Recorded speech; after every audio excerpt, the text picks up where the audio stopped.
Dimp Digital presents Idle Game Chat. Cool.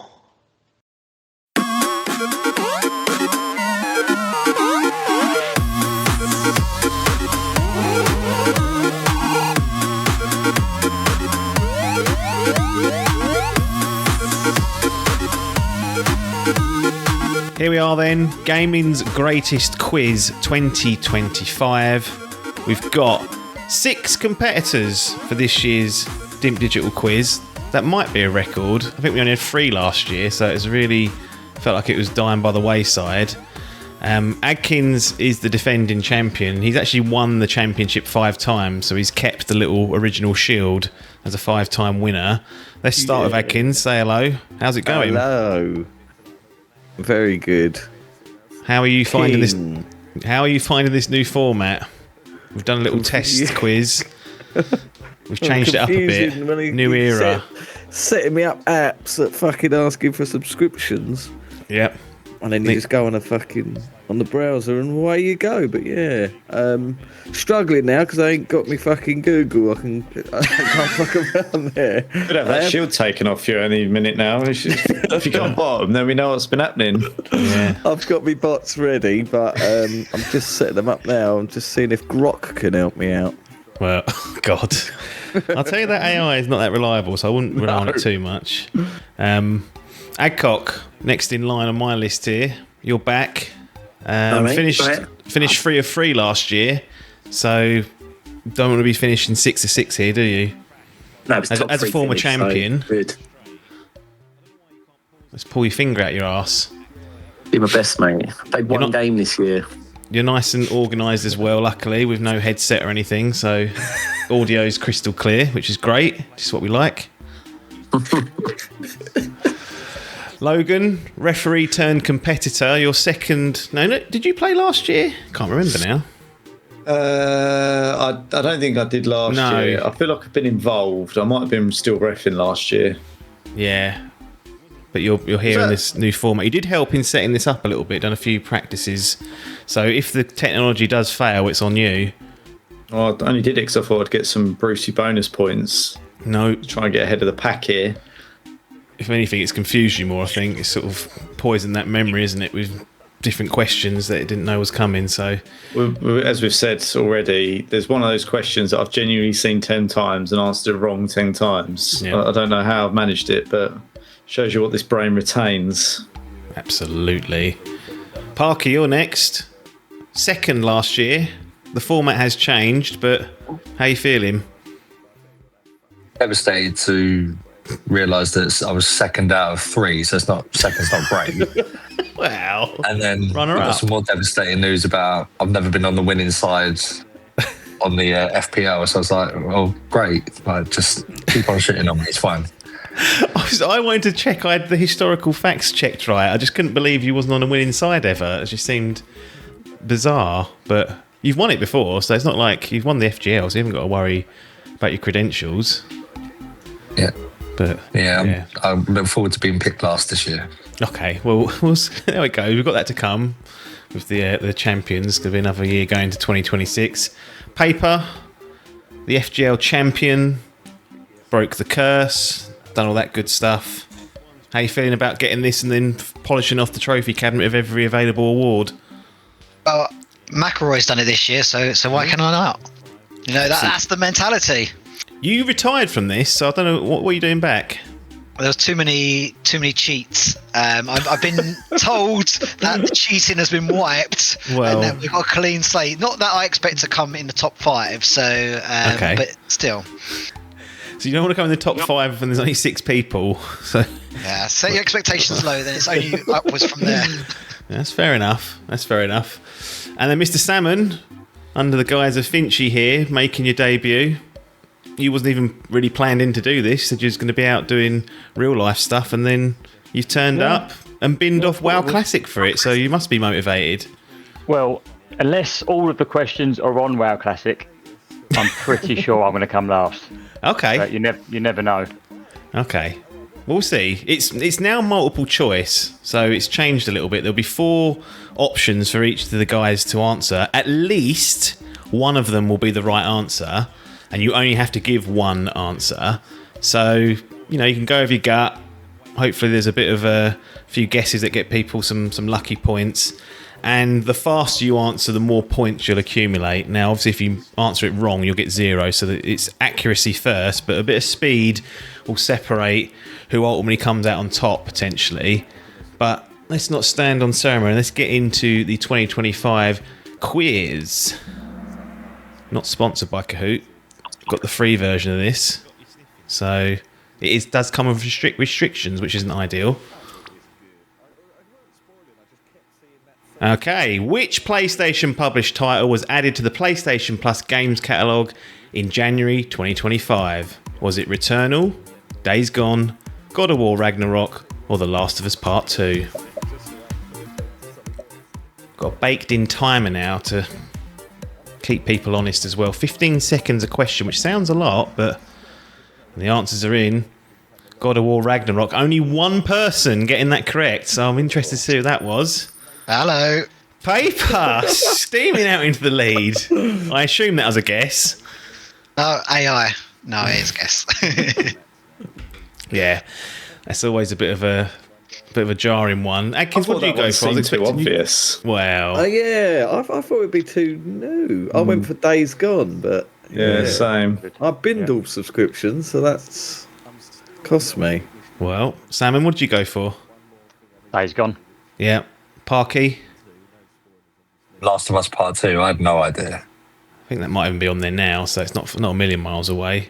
And then Pac-Man, did you even answer? Have you got it all working? Yeah, I went Last of Us. I knew it wasn't Days Gone because I played that on the subscription service like a long time ago, so I knew that was already there, but chuffed it. Anyway. Did you finish Days Gone?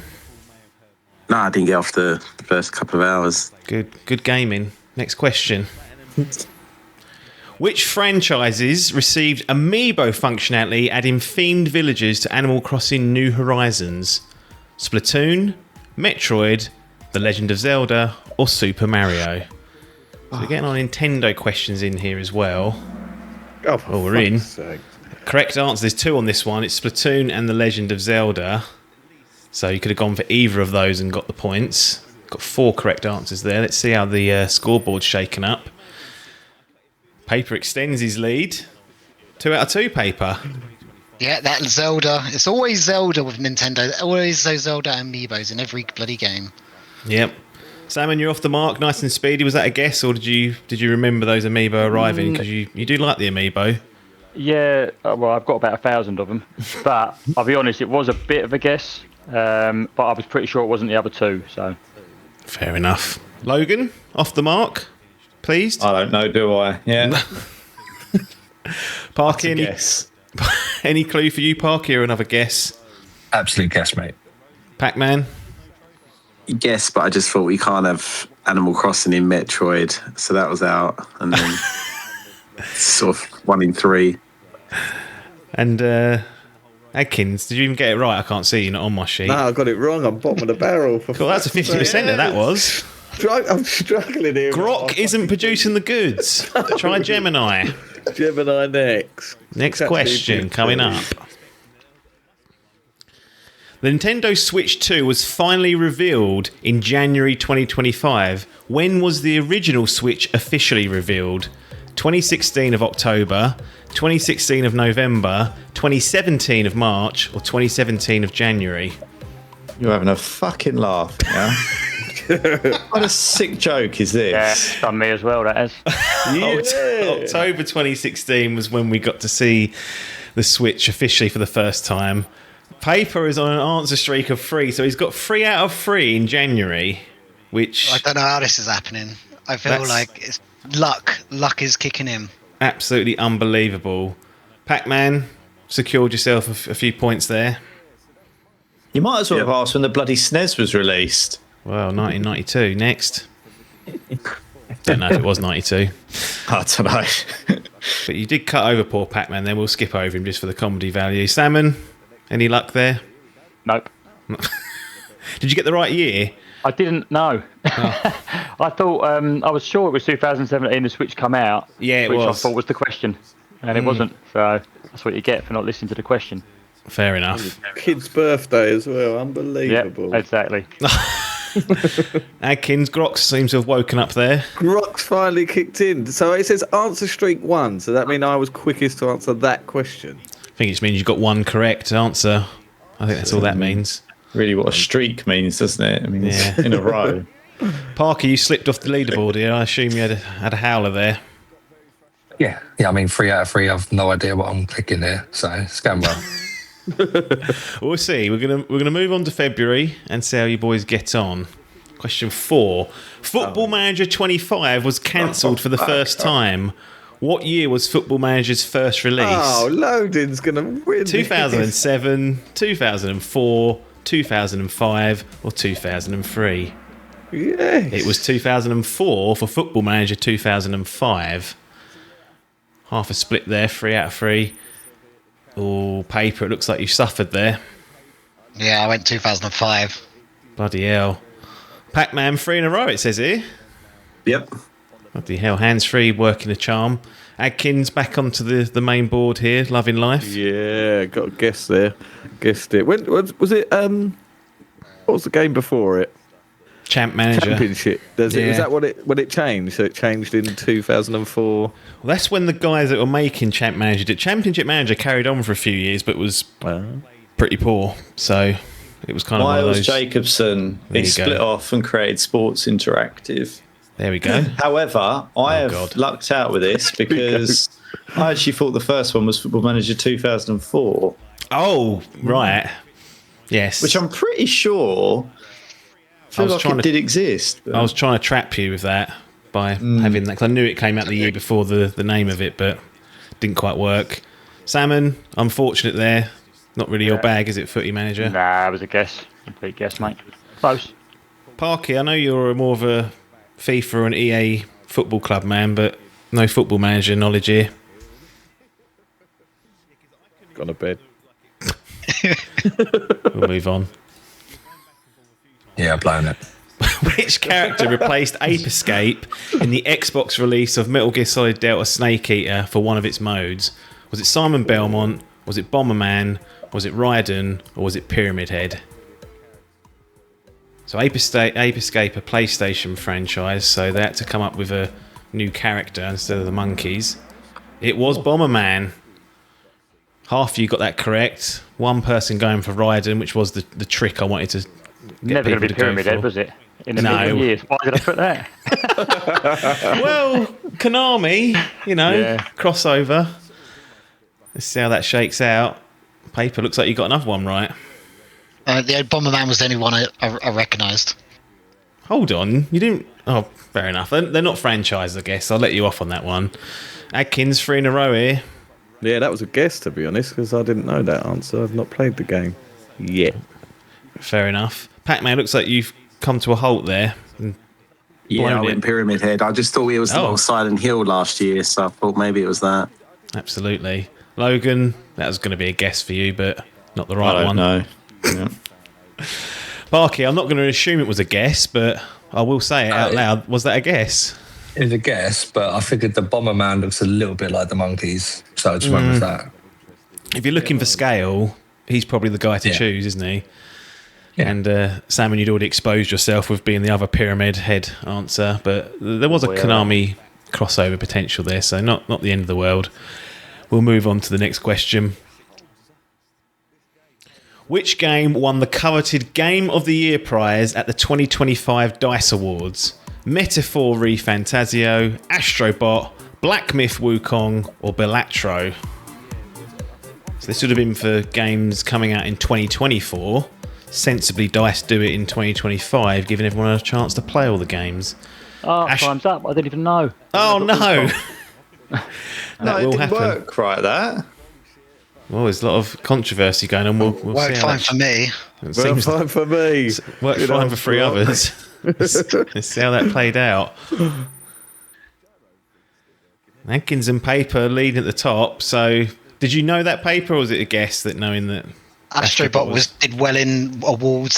That was all I guessed, really.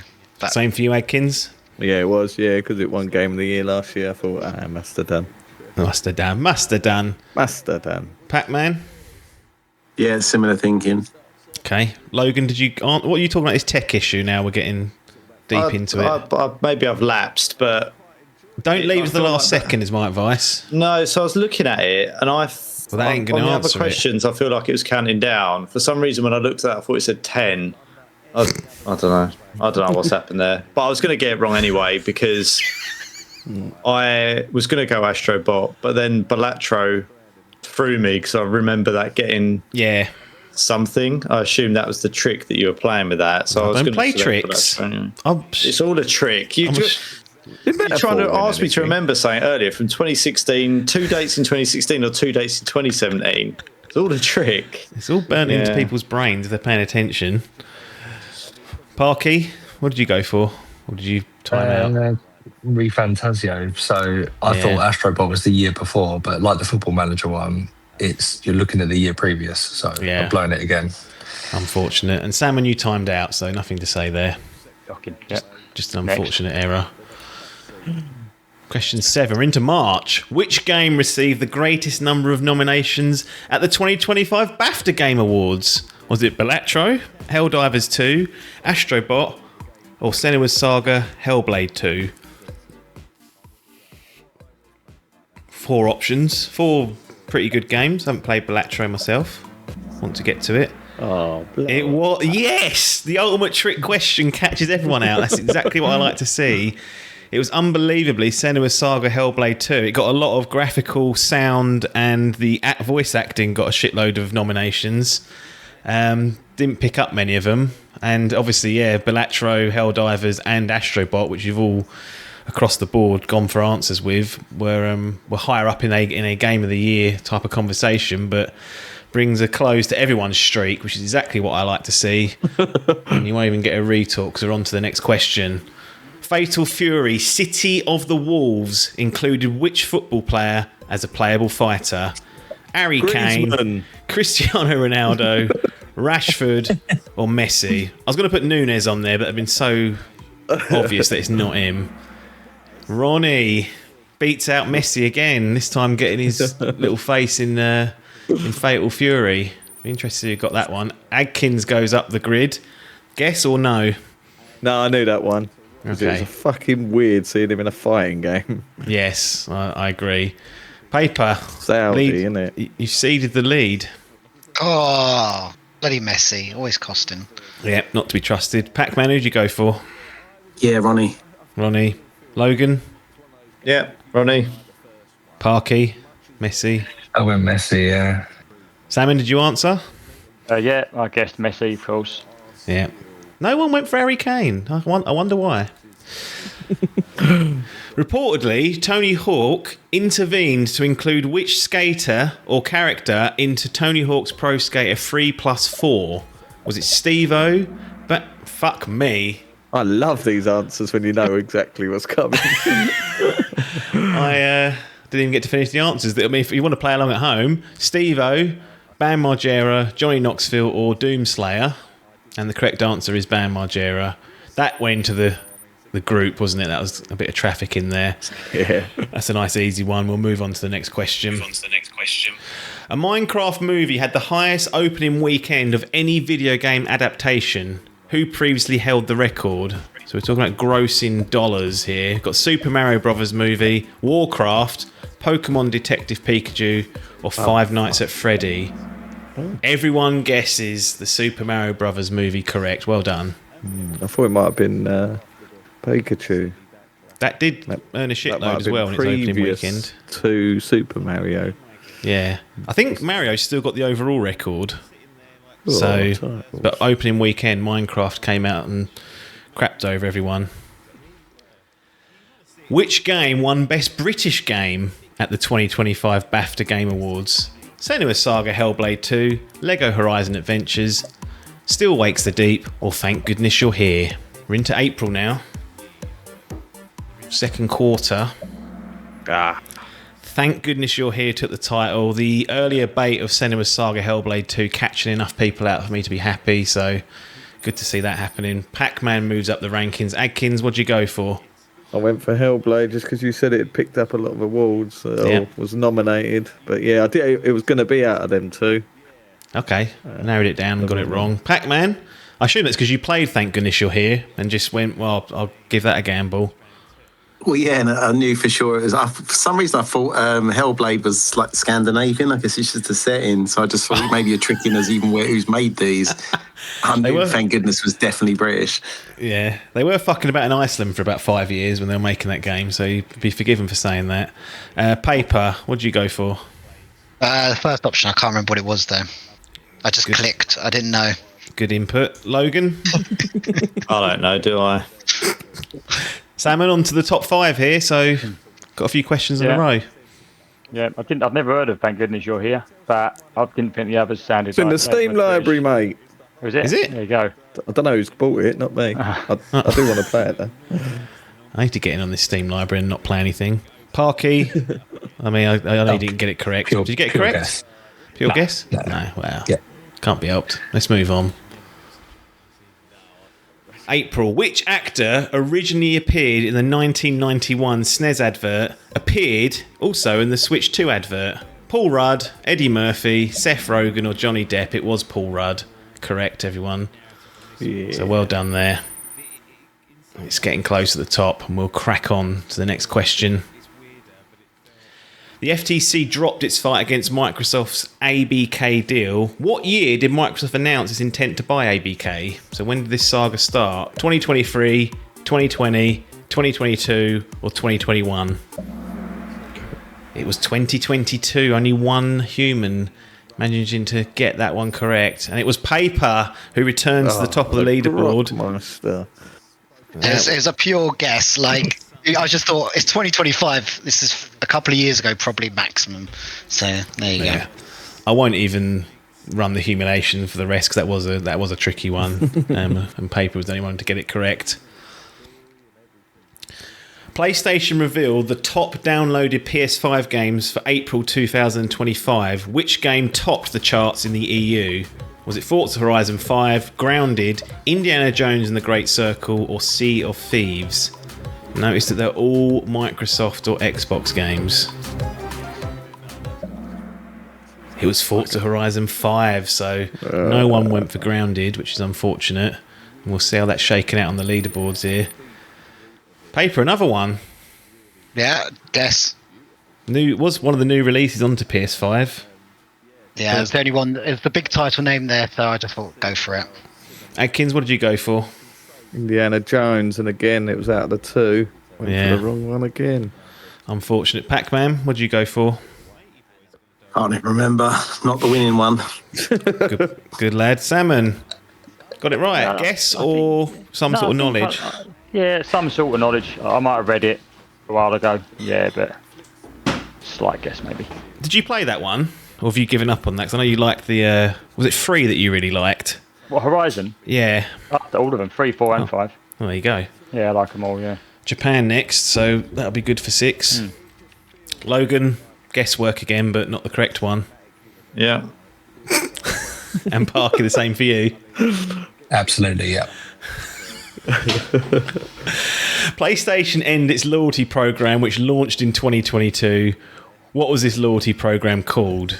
PlayStation Stars, PlayStation Platinum, PlayStation Rewards, or My PlayStation? It was PlayStation Stars. It was indeed. The bastards got rid of it. Paper, did you get that one correct? No. Oh. I've been trying to Justice. click quickly, and then I saw Platinum, and I was like, bang, and I was like, then I clicked, and I thought, shit, that's the other thing. Adkins? Yeah, got that right. Use that app quite a bit, so I know. I'm on it. Lovely job. Still got our little fucking widgets on the shelf, haven't we? Yeah, you can spend any points you got, but you can't get any new ones. And I'm stuck on like 893 points, which is, less than 200 away from a $5 store credit. And you can't use it for anything other than digital fucking garbage. So you can stick your points up your arse now. Pac-Man, guess them wrong. No, I guess not a guess. I know it's. I'm tight. I know anything to save a bit of money, so it's etched on my brain. Logan, your score went up. It means you got one right. Correct. Yeah. Did you know it? I remember you. Yeah, I remember you moaning about this one quite heavily. I was basically getting 5% back on every purchase on the store. So to take that away, it's going to annoy me, isn't it? Yeah. Salmon, wild guess. Do you remember what you went for? Yeah, I just Nintendo. I was thinking Nintendo rewards. So I remember that. So yeah, I didn't have a clue. Parky, do you remember what you went for? They've also Yeah, I got that taken right. I away. cashed all mine in. That's how I know. Ah. How many did you have? Did you have enough to get a 5 or 10 or more than that? I had like 15 quid's worth. There you go. Better than a kick in the well, bollocks, isn't it? Nintendo. Well, I didn't know it theirs away as well. existed. What's that, sorry, Parky? I didn't know it existed until it was closing. So I just had 15 quid sitting there for like a year or two. Lovely jubbly. And what would you say, Adkins? Nintendo have been theirs as well, have they? Yeah, that used to get. Yeah, you could cash the game and you get like coins for the thing. They actually used to do it where you could do it for the carts as well. You cash those in. Yeah, can't do that now. Nah. They're all wising up to it, dirty bastards. Next question. IO Interactive showed the first gameplay trailer of their upcoming James Bond game. What is the game called? Is it 007 Requiem, 007 Wilds, 007 Beyond, or 007 First Light? It's First Light. Winners all round. It's tight at the top, just 200 points separating Paper and Adkins, but Pac-Man's in striking distance, 400 off. That's one incorrect answer from those two and one correct one from Pac-Man. Everyone else treading water. Next question. Hitman's latest elusive target is Le Chiffre from Casino Royale. Which actor plays this elusive target? Nolan North, Big Old Mads, Elliot Page, or Troy Baker? Page. It is Mads. He's reprising his role from the film, and I don't know if he's actually got any voice notes in it, to be honest, but his likeness is definitely being used. And there's surely no way they could do that with anyone else. If you're going to put a character from a film in, you can't then. Done it with fucking Eminem, hadn't they? And then that slapper from Resident Evil. I went straight in for Mads on this, and I thought, I fucking bet I've fallen for that like hook, line, and sinker. Kojima, send in the likeness. Yeah, leasing it out. Adkins, you've taken the lead there, so got it right and was pretty speedy. Did you know that, or was that just to get educated? Advert for it. There's been a few recently. It's got me sniffing on that game. Yeah, you mentioned Eminem. I don't know who else is in it. Yeah, Eminem and then that bird from the Resident Evil films, the shit ones. Okay, they're all shit. They're in the shit ones. Shit. They're all shit. Yeah, they're all shit. So it could be all of them. Paper, you slipped off the lead here. What's happened there? I don't know. I'm guessing my way to the tops at the moment, so it's gonna be a downfall coming, and maybe this is the start of it. Fair enough. Pac-Man, what did you go for? Troy. Yeah, that's the old video game act debate that I dropped in there along with Nolan. Logan? Yeah. Salmon, what did you go for? Yeah, I got it right. Lovely. Did you guess it or think, he played him in the movie? Yeah, no, I haven't really got any interest in the movie or the game, but I feel like I did know. I don't really know why, but yeah. Sometimes you know. Parky, any luck there? Yeah, I recognised him, but I had to see the names before I could click it because I didn't actually know what his name was. Yeah, okay. Makes sense. Onwards. Question 18. British motor racing team McLaren Racing joined a multi-year partnership with which video game franchise? Doom, Sonic the Hedgehog, Need for Speed, or Wipeout? Constructors champions of 2025, McLaren, and Lando Norris drivers champion. The correct answer is Sonic the Hedgehog. Only one person getting that. Oh. Yes. Disaster. Yes. That's Years what I like. worth of watching blown. That's what I like to see. Oh. It doesn't even show who's got that right, so I'm assuming it was Parky who got that correct. It was. Lovely jubbly. That's what I like to see. Adkins, what did you go for? Need for Speed. Yeah. Paper? Yeah, Speed, need it. Pac-Man? Wipeout. Logan? Yeah, Need for Speed. Salmon? Wipeout. Yeah.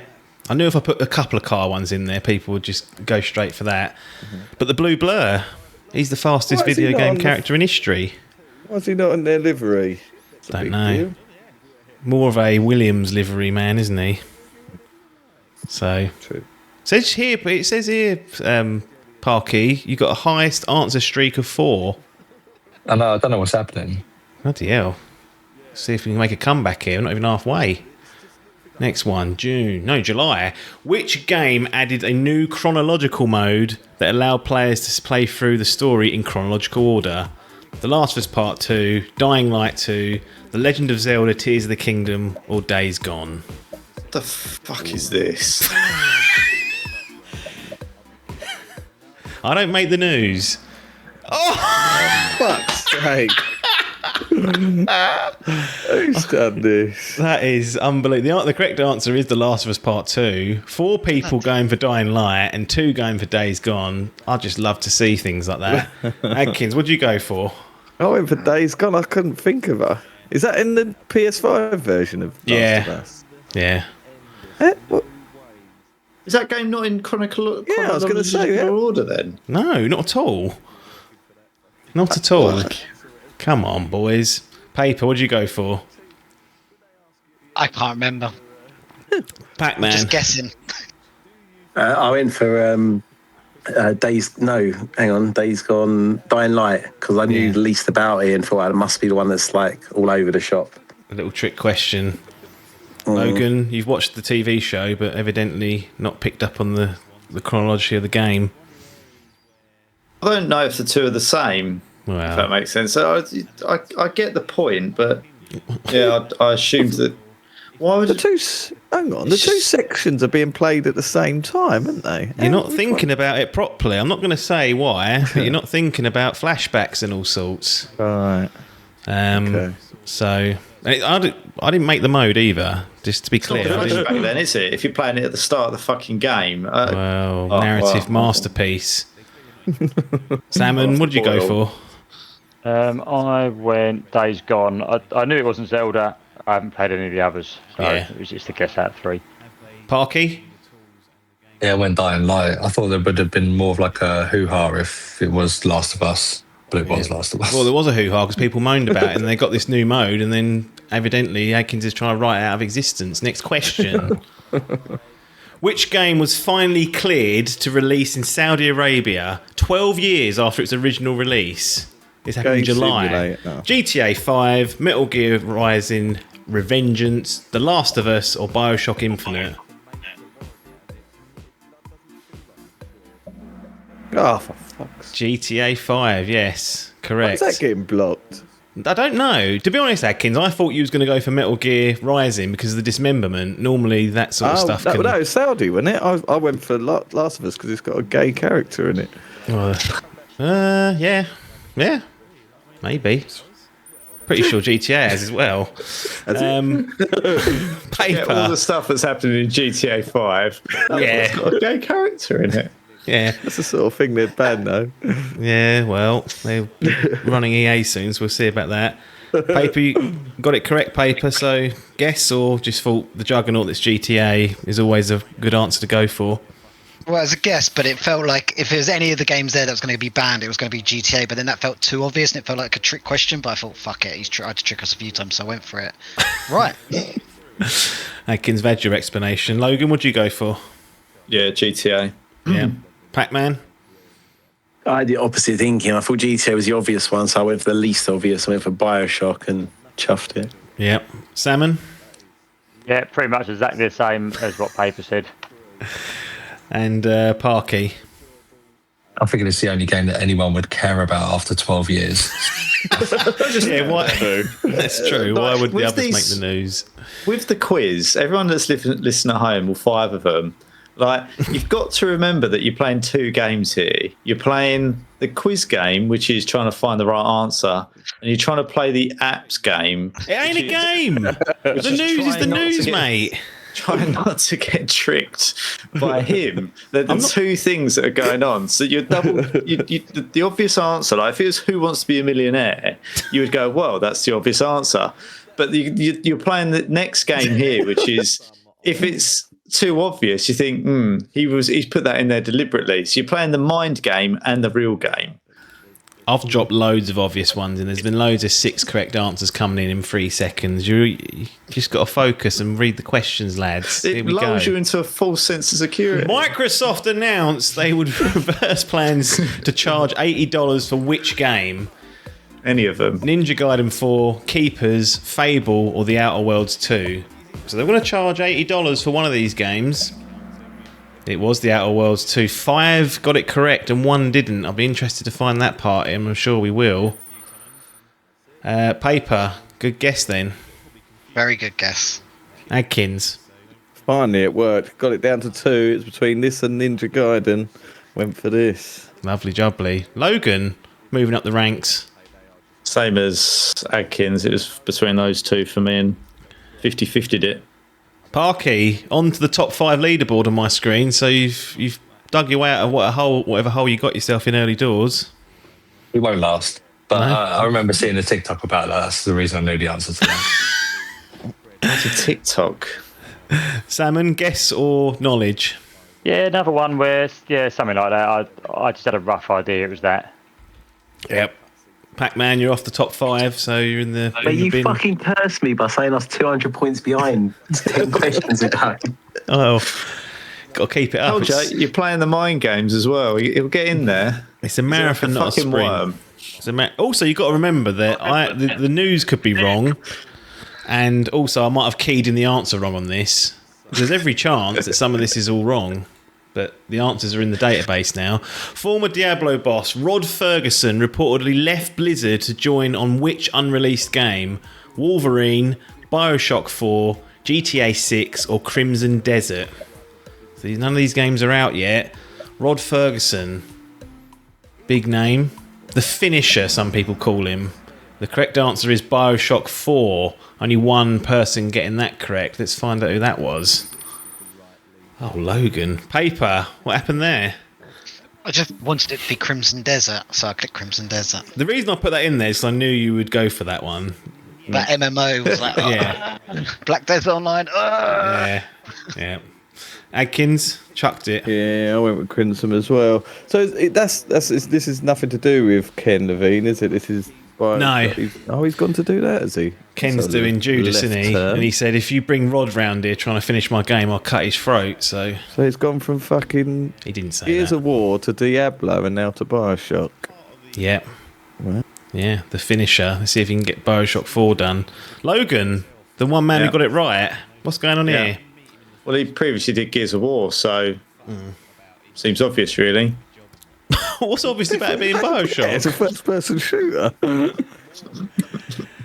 There's no logic behind that one. I only said that because Adkins just said that he was previously doing Gears of War, and then I don't fucking know. It's between that or Crimson Desert. Yeah, that seems to be the popular choice. Parky, guesswork probably, but what'd you go for? Yeah, there's a lot of things in there I didn't recognise. I went Wolverine. I had no idea. Salmon? Yeah, I just thought Diablo is probably more like Crimson Desert than any other game. Yeah. For that. Pac-Man? What's I going on? blew it, mate. Wolverine. Just the slide continues. The curse continues. It can be turned around. Got plenty of time. 22 out of 36 are through. Let's get on to 23. August. David Hayter publicly made peace with being replaced as Big Boss in Metal Gear Solid 5. Who took his place back in 2015? Was it Keanu Reeves, Norman Reedus, Rami Malek, or Kiefer Sutherland? Yeah, see, you say I'm trying to trick you. I chucked Keanu in there because I thought some of you might go, video games, Keanu. And I put Norman in because Norman's in all of Kojima's stuff now. But everyone got that correct. Adkins got it right faster than Paper, though, and took the lead off him for that. Oh. Happy days for him. Rami Malek, who was in Until Dawn. Yes, he was. Unbelievably. Logan, He's a you're... weird-looking bloke, isn't he? Yeah, he Yeah, is. he is a strange character. Logan, says here you're a highest answer streak of 4, so you're on a roll here. Yeah. Thanks for the curse. Salmon, you just moved above Parky, so it's close down there, but there's still think everyone can get within touching How many distance. of us is there? 6? Yes. Yeah, okay. So you're doing all right. Still Six every for chance. a bit, though. Yeah. Yeah. Let's move on. Everyone got it right.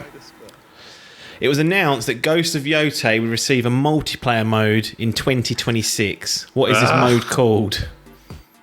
Legends, Survival, Eternal, Battle Lines.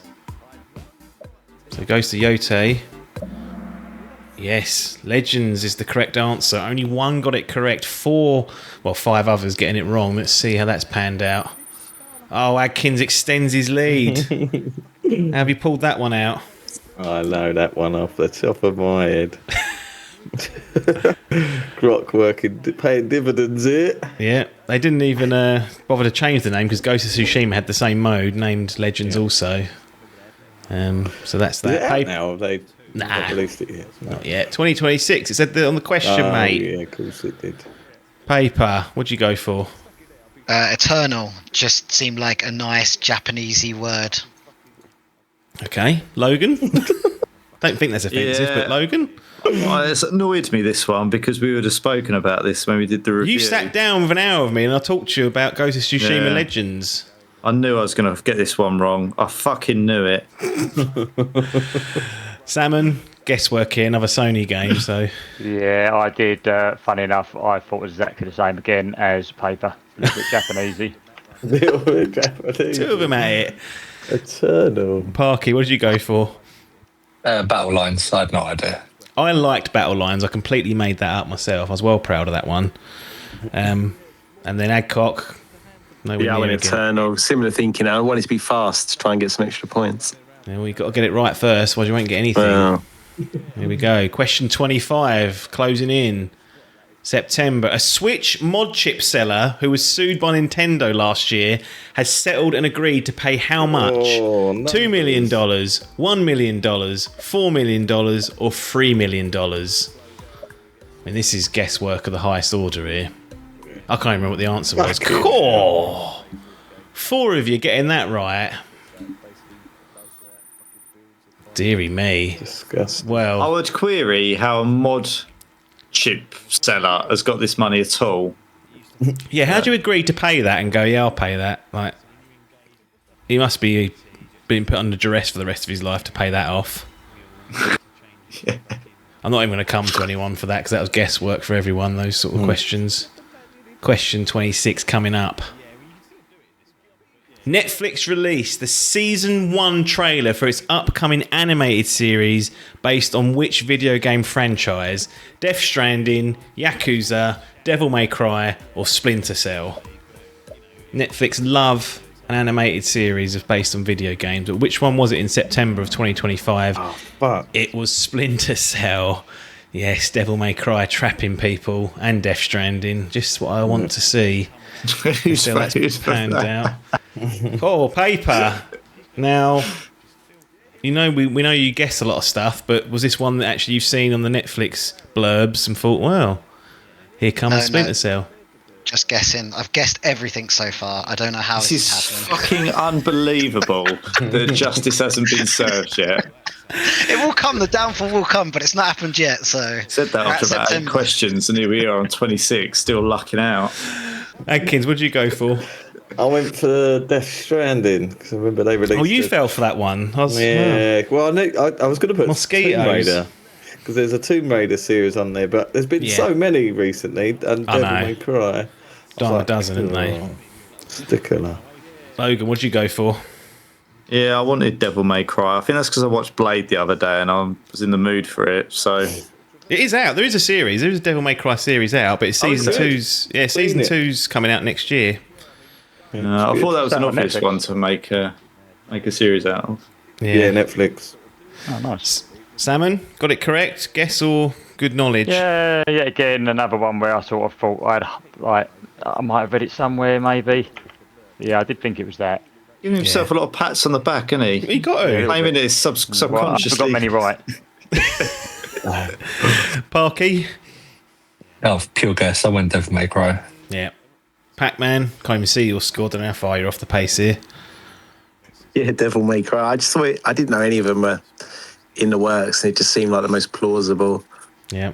Well, there's literally loads of them, so if you like that stuff, you've got tons of it to go back and watch. Who won the grand award at the 2025 Japan Game Awards? Was it Monster Hunter Wilds, Dragon Quest 3 HD 2D Remake, Metaphor ReFantazio, or Clair Obscur Expedition 33? For Metaphor take the title. It was never going to be Clair Obscur because they like to vote their own games in the Japanese, which is fair enough. So 3 of those games there Japanese. The French aren't going to be invited, is what I'd say for that one. But only 2 of you got that correct. Let's see how that's panned out. Paper, correct or wrong? Wrong. I went Claire. Yeah. Adkins. Wrong. I went Dragon Quest. Yeah. More honest. Salmon. Got it right. Lovely jubbly. Yeah, absolute guess. I had no idea. Logan. Yeah, I thought I wanted to go Metaphor, but I thought it was the too obvious an answer for Japanese, so I went Clair Obscur, but that was a mistake. Yeah. Parky. Yeah, I went Metaphor. I remember I had it in one of my picks and it scored really high. So Yeah. Was it Atlas that did that? Yeah, mate. Yeah. Good lads. Pac-Man. Where are you at to? Yeah, I had to thought about the Japanese like voting for their own, but then I just knew that Clair Obscur done really well, so I thought maybe buck the trend. Sorry, I was grabbing a beer, but yeah, it's sound logic. It was there for a reason, Clair Obscur, and I'm glad it worked on some people. On to the next one. October. Xbox Game Pass Ultimate's price increased by how much in the US? 10%, 25%, 50%, or 75%? Oh, for fuck's sake. 50%, a whopping 50% increase. Although 2 of you have gone for 75%, which is interesting because that would have been outrageous. Let's dissect that one then. Only one person getting the correct 50%. It's Paper, who probably didn't get that right. Paper, what'd you go for? 35. That's a lot of money to go up by. Well, I remember there being outrage. I thought, what's the highest number there? And I went for it. Well, there's some logic at least. Adkins? 25, fucked it. Yeah. Salmon? Yeah, I got it wrong. I guess 25. I have got it, but I get it like with the internet, so I didn't know. But 50 seems like loads. I'm surprised at that. Mm. And Logan, we spoke about this not long ago. Yeah. Was it just the Ultimate that went up that much? The others did go up as well. I don't know if they went up by the same amount, but that was the headline. You know, the lead story was Game Pass Ultimate goes up by 50% in the US. That's right, yeah. And, Trump tax. Yeah, well, infrastructure. I think it's just fucking green tax, isn't it? We'll give you less for more, is what they've said, ultimately. What'd you go for, Logan? 75. It's because when we discussed it earlier... Hours ago, I remember saying it used to be like $8.99 and now it's 24 quid. So I was like, well, that's gone up by 3. So I was like 75%. I do remember it being 50. It had gone up in the interim before that a couple of times, so it sneaked its way up. Parky? I think if we hadn't have spoke earlier, I'd have got that right. That's what's annoying, weirdly. I reckon. Parky? I went 25. I don't think they'd have the audacity to go 50. Oh, yeah. No, absolutely no shame there. And Mr. Pac-Man. Even a stop clock's right twice a day, so... I'm not sure that's the right quote technically, but it's close enough. I know what you meant. Hopefully the audience did as well. We're on to number 29 out of 36. McDonald's Japan started selling video game themed burgers of which franchise? Tekken, Dead or Alive, Fatal Fury, or Street Fighter? It's the first one I've known in a while. Oh wow, 5 out of the 6 got it correct. It was Street Fighter, and one person went for Tekken. See if I can spot who that was. Paper, looks like you chucked it and went for Tekken. Japanese, isn't it? They're all Japanese. Well, I put them on there. Well, it's the first list, and I saw Japanese, so I clicked it, and I went, At last, he's got caught out. The logic has come unstuck. Adkins, did you know this, or was it a guest jobby? Yeah, did someone put something in the Killian's group about it? Possibly. Yeah. I nearly did go Fatal Fury, though, because I don't the game. Splinter groups talking about gaming, that's livid. Talking about burgers, not fast food. Yeah, it's not. It ain't got nothing to do with gaming. It's just that fell in there. Salmon got it right by the looks of things. Yeah, just had a rough idea. Yeah, again, not really sure why, but I thought it might have been Tekken as well, actually. But yeah, not a bad one. Logan, correct. Yeah. Parky, correct. Guess or goose? Guess, yeah. Yeah. Pac-Man, correct. You'll always go Street Fighter if you see it, won't you? I did know it. Oh. Well, Genuinely. that clock's sort of struggling, isn't it? It's going backwards a little bit. It's not staying on pace. Number 30, October. A remake of the original Halo was confirmed to be coming to PS5. What will this remake be called?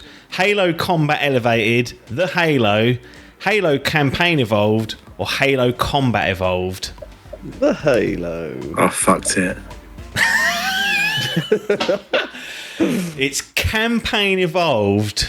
Combat Evolved is the original billing of it. I mean, Campaign Evolved is objectively an awful name for a remake, but that's what they've decided to call it. Adkins, it's so bad, I thought you'd made that up. Yeah, well, so did I, until I read it 4 times to make sure I was definitely getting the correct information. Wow. I couldn't believe it.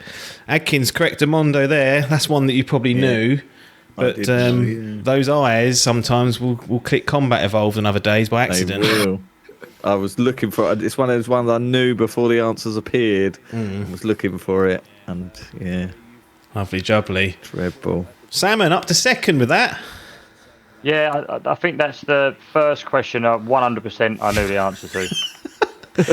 It's done you well. You're up to second place. You could be in the middle positions by the end of this. Paper chucked it away by the looks of things. There was 2 evolved, and I went for the least worst named one. Yeah, but it's Microsoft. You know this. They just put the Game Pass prices up by 50%. I don't know. Don't be trusting them, is what I'd say. Parky, lovely jubbly, up onto 4th. Yeah, big Halo fan, so I didn't actually know that one. Yeah, good lad.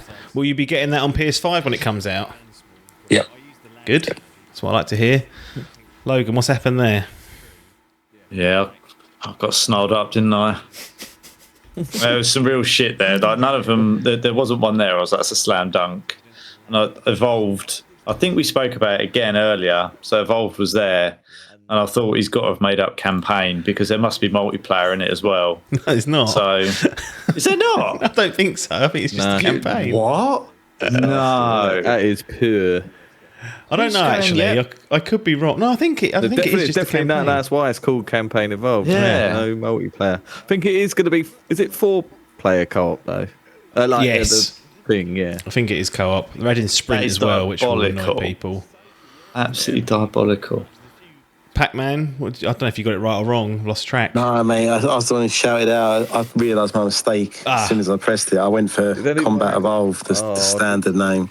I wanted someone to go for the Halo. Yeah. That's what I think they should call the next Destiny, the Destiny, and just be done with it. I was actually going to press the Halo. Then when Adkins shouted out in the middle of the question, I went, "Oh, I'm not pressing that now." And still got it wrong. Still got it wrong. So, didn't pay off that one. Question 31. Which long-running cartoon series arrived in Fortnite for a month-long season? This is for November. Family Guy. Fuck off. Family Guy, The Simpsons, Scooby-Doo, or SpongeBob SquarePants. Everyone has got that right in like less than a second. What? Ow! Someone explain that to me. We beat Easy. Are you all secretly playing Fortnite and not telling me? No. So what Epic do is they do it across all of their games. So Right. Simpsons was actually in Rocket League, believe it or not. Fuck off. There was a lot of marketing for this. I saw it. I don't watch that much everywhere, gaming. wasn't it? It was everywhere. Okay, fair enough. Well, it shows how disconnected I am. I'll remember that for next year. Make sure these are triple hard. Next question. GTA 6 was delayed again to the end of 2026. What was its original launch month before this delay? Was it May, June, July, or April? When was it originally going to be releasing in 2026 before they went, oh? It was May. It was May. 3 got it correct. 3 got it wrong. Let's pick the bones out of that one. Adkins on top. Guess or remembered? Nah, I knew that one. Course, mate.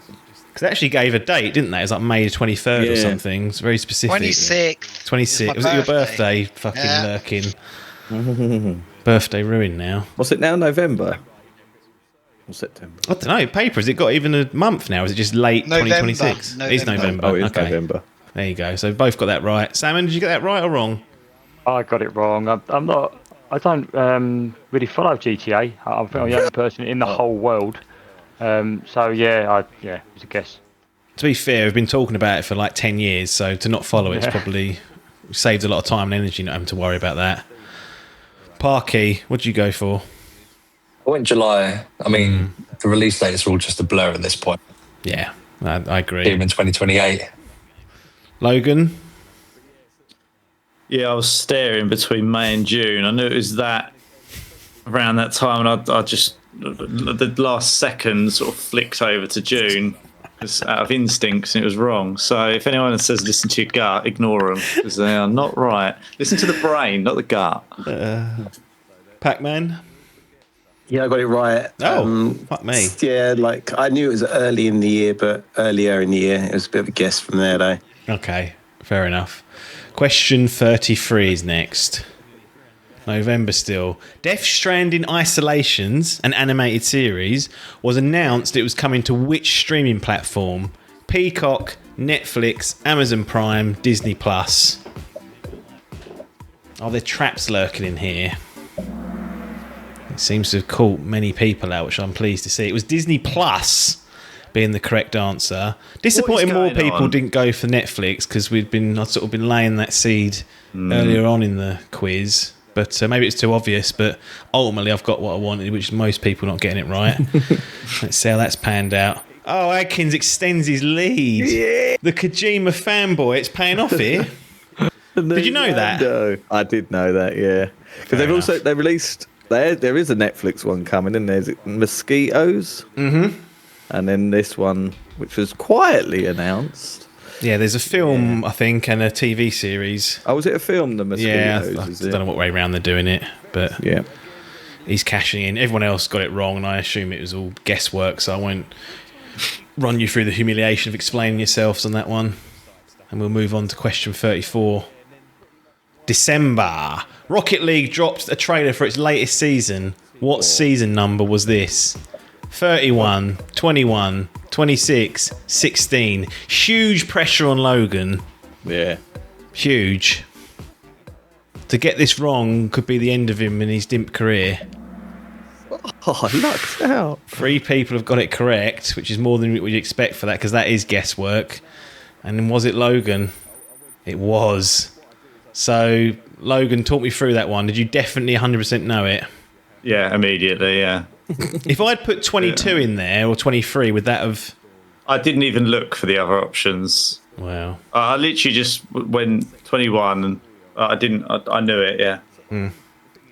Fair enough. Adkins, I think that's the only one I can say that 100% definitely just knew immediately before I'd seen any answers. There you go. So there's a question for everyone in this quiz. Yeah. Adkins, you were guessing and got lucky, I guess. I lucked out, yeah. I was almost put 16, but I thought it's been out for fucking years, so they must have gone past the 16th season. Yeah. Pac-Man crawled yourself off the canvas and up into 5th. Guesswork, obviously, but... Yes. Yeah. And Parky slipped down. I can't really do much about those sort of questions, can you? No, I just spammed the screen and whatever I clicked. Okay, question 35. Only 2 away now, so there's probably the title's gone, but we'll see. But there's medal positions up for grabs for almost everyone, I'd say.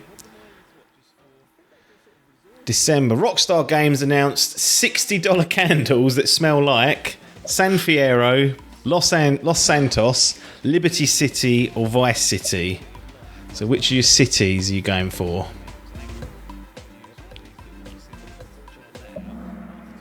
Fuck me, 3 people guessed and got that one right then. $60 they want to smell a candle of Vice City. Adkins got it right again. Oh, Pac-Man snuck into the fucking medal positions. What's going on here, Pac-Man? I'm back to complete almost one question. Come on. Well, we'll see. It's all going to boil down to this next question, the final question. At the moment, the scores on the doors, 19083 for Adkins, so I think that's an unassailable lead. Paper looks like he's locked up second place of 16362, but last place, or the last middle position, Pac-Man 14840, Salmon 14647, Logan 14411. Can't see what Parky's got, but could be close. Anyway, here we go. Last question. Let's roll. Apparently, the Game Awards 2025 was the most watched in its history. What is the reported audience number? 101 million, 151 million, 171 million, or 71 million? The correct answer was 171 million. Cool. That's what Jeff's claiming.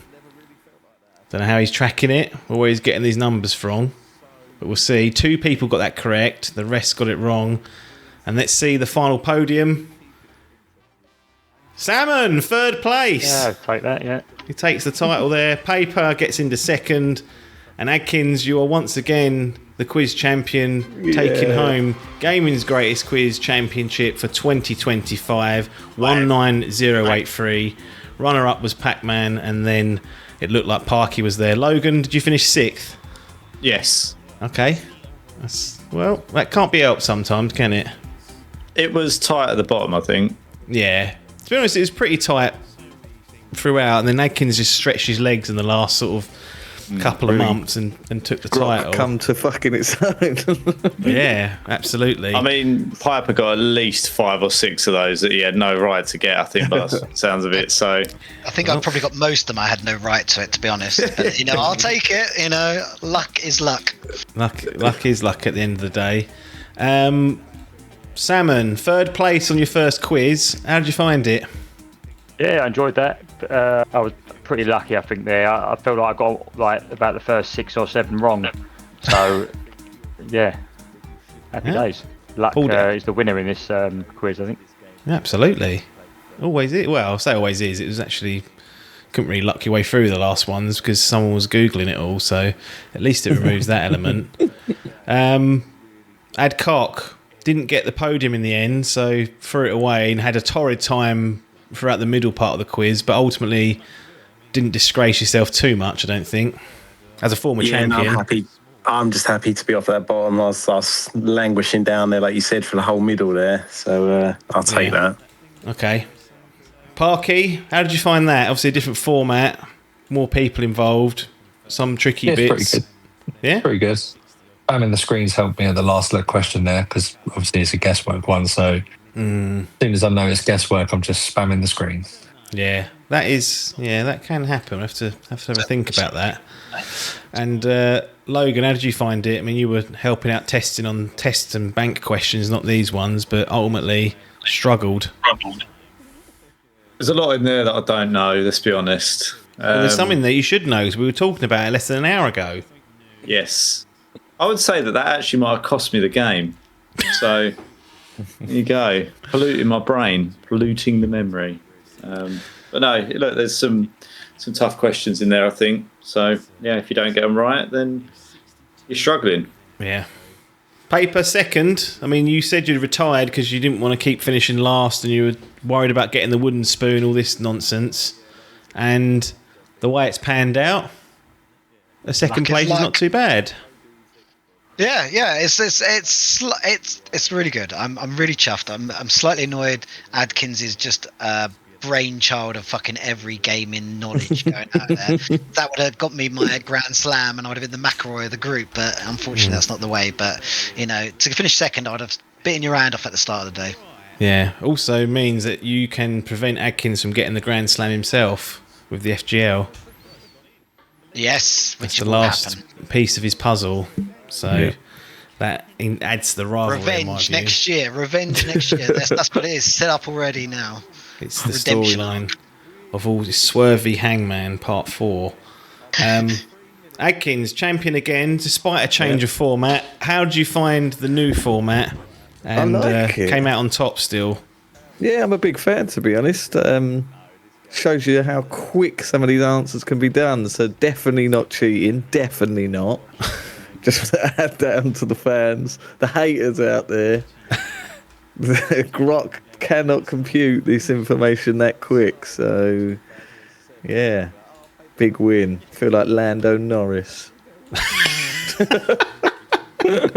Big year. Yeah, I mean, it set you up nicely going into the FGL. You'll be taking on paper for the FGL Championship, win that, and you'll be the first to win the Grand Slam. Yeah. And actually, at that point, I'm not doing the thing, am I? So I haven't got to give a list of. You haven't got to give a list, and yeah, those that haven't given me a list, silent reminder here to do that. But yeah, Adkins, you are champion of a score of 19,083. So I don't know how that stacks up to in real world numbers, whether it's any good out of 36 questions, but nonetheless, that's enough to get you the title. Paper in second, and Salmon under the alias of Finchy coming in on third. That's it for gaming's greatest quiz of 2025. As usual, we'll bid you adieu and see you on the other side.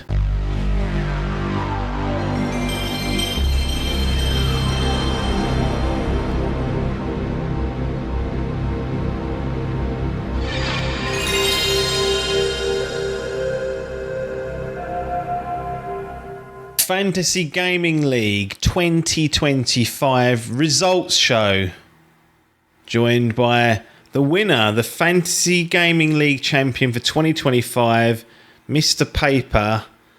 The first person to defend the crown after coming up through the Grand Prix. Every time the challenger has always taken the crown off the existing champion.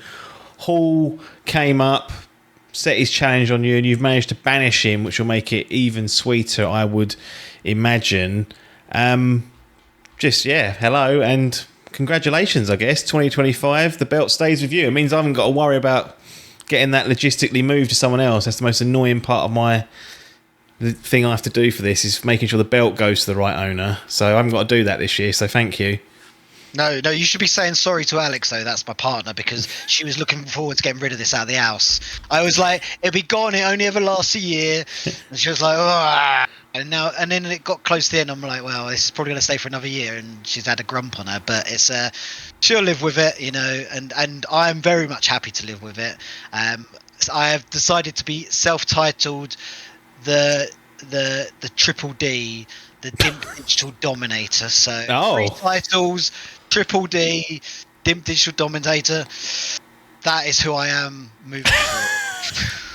Well, that's not a bad name, I guess. Hall, I asked whether he wanted to be part of this. Obviously, he said no. They never normally do, these losers. They don't want to come on and talk about the mistake, which is fair enough.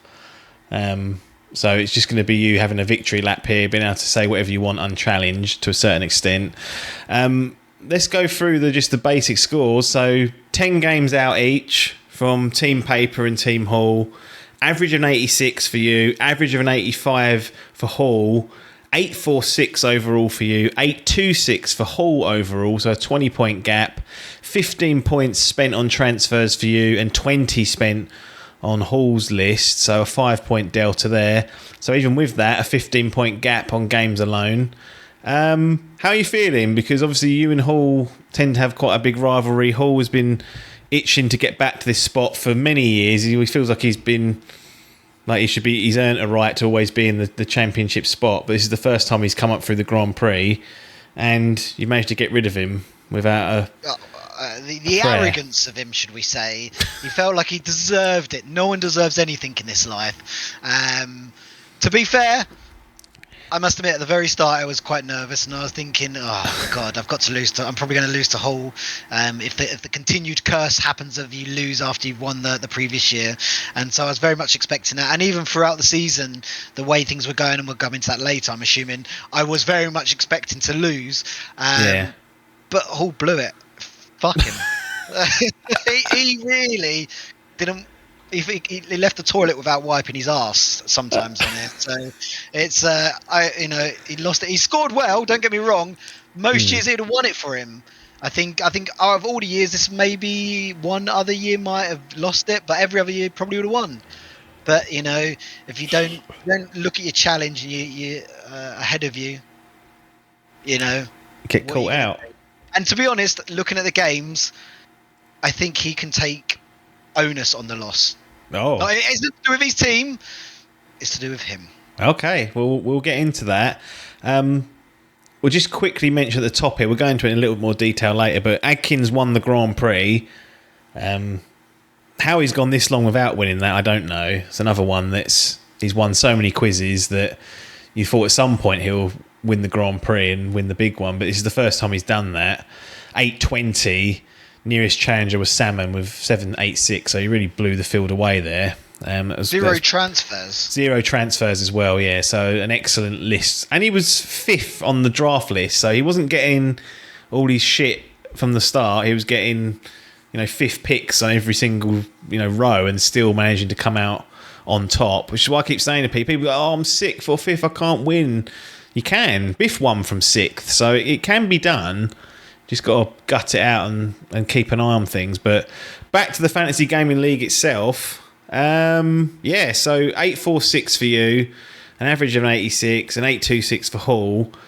We can start at the very top of your list where you went for GTA 6, which has been delayed out of this year, we found out, and then has been delayed a second time later on in 2026. So it was going to be delayed to May. Now it's in November 2026. And you had to make 2 stabs at that, didn't you? 2 transfers. Put Dave the Diver in the Jungle DLC, which was one of Hall's off-casts, for a free transfer. That wasn't going to make it, so then Hollow Knight Silksong came along just at the right time for you to make that transfer, and whilst that goes down as number pick, it's taken 3 games to get there. Well, I guess first of all, just to give Adkins an even more of a head start next year, I will be putting GTA 6 as my number 1 pick. So, putting it out there early, if Adkins is listening to this now, look, you know what my game plan is. If you lose, it's on you. Well. But anyway, we'll come to that later. But I still stand by GTA 6. When it comes out, I think we all agree it's a 95-point scoring game. So, they're going to be hard-pressed to be below 90 on that game. Even if people come out and go, oh, I'm a little bit disappointed, they're still going to be blown away by so much. I think if GTA 5 came out today, it would be a 95 fucking scoring game. So I don't know what it scored, but it would be high 90s. But it's so I think it's one of those ones that is never a bad pick, and I think if you can get a good pick off the back of it, or a transfer, should I say, then it sort of is fine generally. Most games are not solved within 4 or 5 points. So and so that was sort of the risk I took. You're right, I did pick Dave the Diver.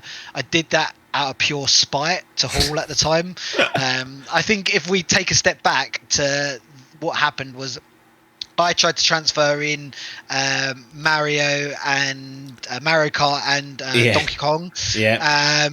And Hall beat me by, I think, 10 seconds or something, whatever it was. You was asleep, which is whatever order it came in on your phone. And I think I held off. I think I tried to be a bit too. And it's interesting. There's a few of these things that happened this season for me, but I remember it going past. And I'm thinking I'm not going to press go straight away, just in case your clock sets slightly. I said to you both, if it comes through on my phone and says 23:59, you've done it too early and it'll be void. Yeah. So if you want it's got to be dead on midnight. Exactly, and it went past midnight. I went, I'll hold off for 10-15 seconds, and I did that, and then I sent it.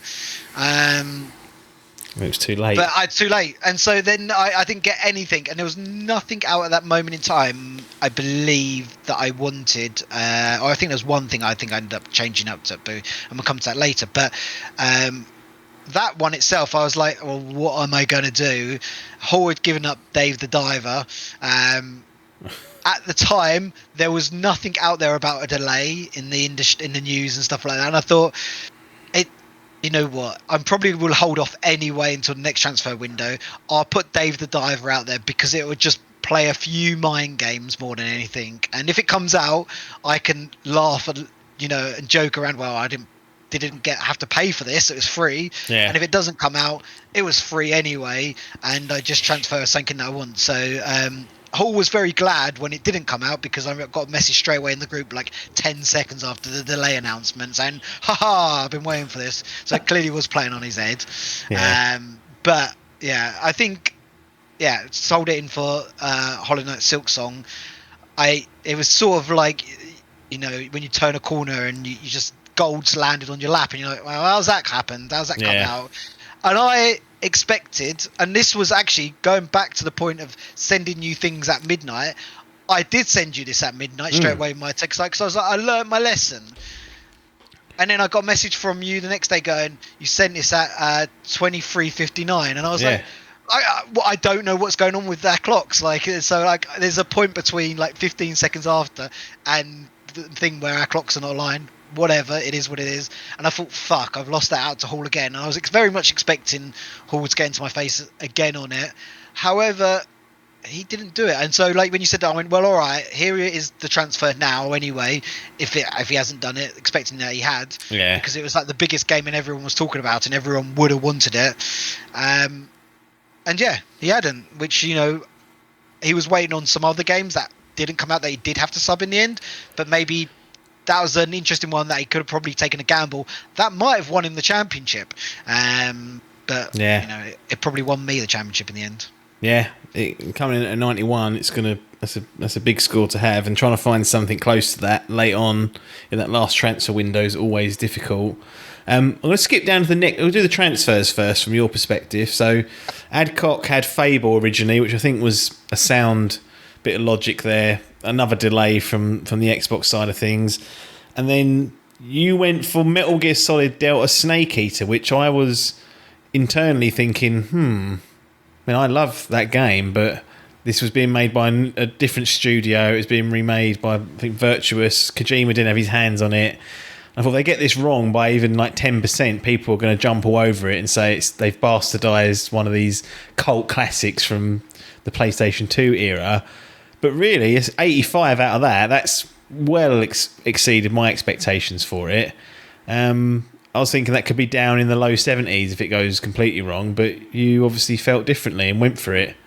Yeah, so it's an interesting one. I went back and looked at my list, and if you remember, I got down to my last pick at the very start of the season, and I wasn't sure what to do, and I picked Gears of War E-Day. Yeah. Over, and if I looked at my list, Metal Gear Solid Delta Snake Eater was above it in the list, and I was like, and not much like you, I wasn't sure, and there was a part of me that was uneasy about it back then. However, this was it the August transfer window? Is that when this happened, the second one? I remember just looking through some games and thinking and looking at some of the reviews, and by that point people have had some hands-on testing with it, and it was coming in really positive. There was a few things people weren't massively happy about, but generally everyone was like, actually, this is a really good fun game, and it's giving me everything that I want from this. Basically a remake of a classic. So I was like, well, and at the time there wasn't a lot on my lap to be able to pick from, so it just felt like a steady place. And in my mind it was around about an 80 when I picked it at that point. Get 85 I was over the moon with, so it was I think it performed better than I expected. It felt sort of like bitter. It felt like it was a nice comeuppance, considering I probably should have picked it over Gears of War E-Day originally, but hindsight. Well, he stuck the land on that one. And then really, I was thinking another risk going down to Gears of War E-Day, which we were speaking about. This was your final game that you picked. It became clear that wasn't coming in 2025. And then rolled the dice with Silent Hill F. Now, in hindsight, that looks like, of course, after Silent Hill 2 remake, that scored pretty well in 2024.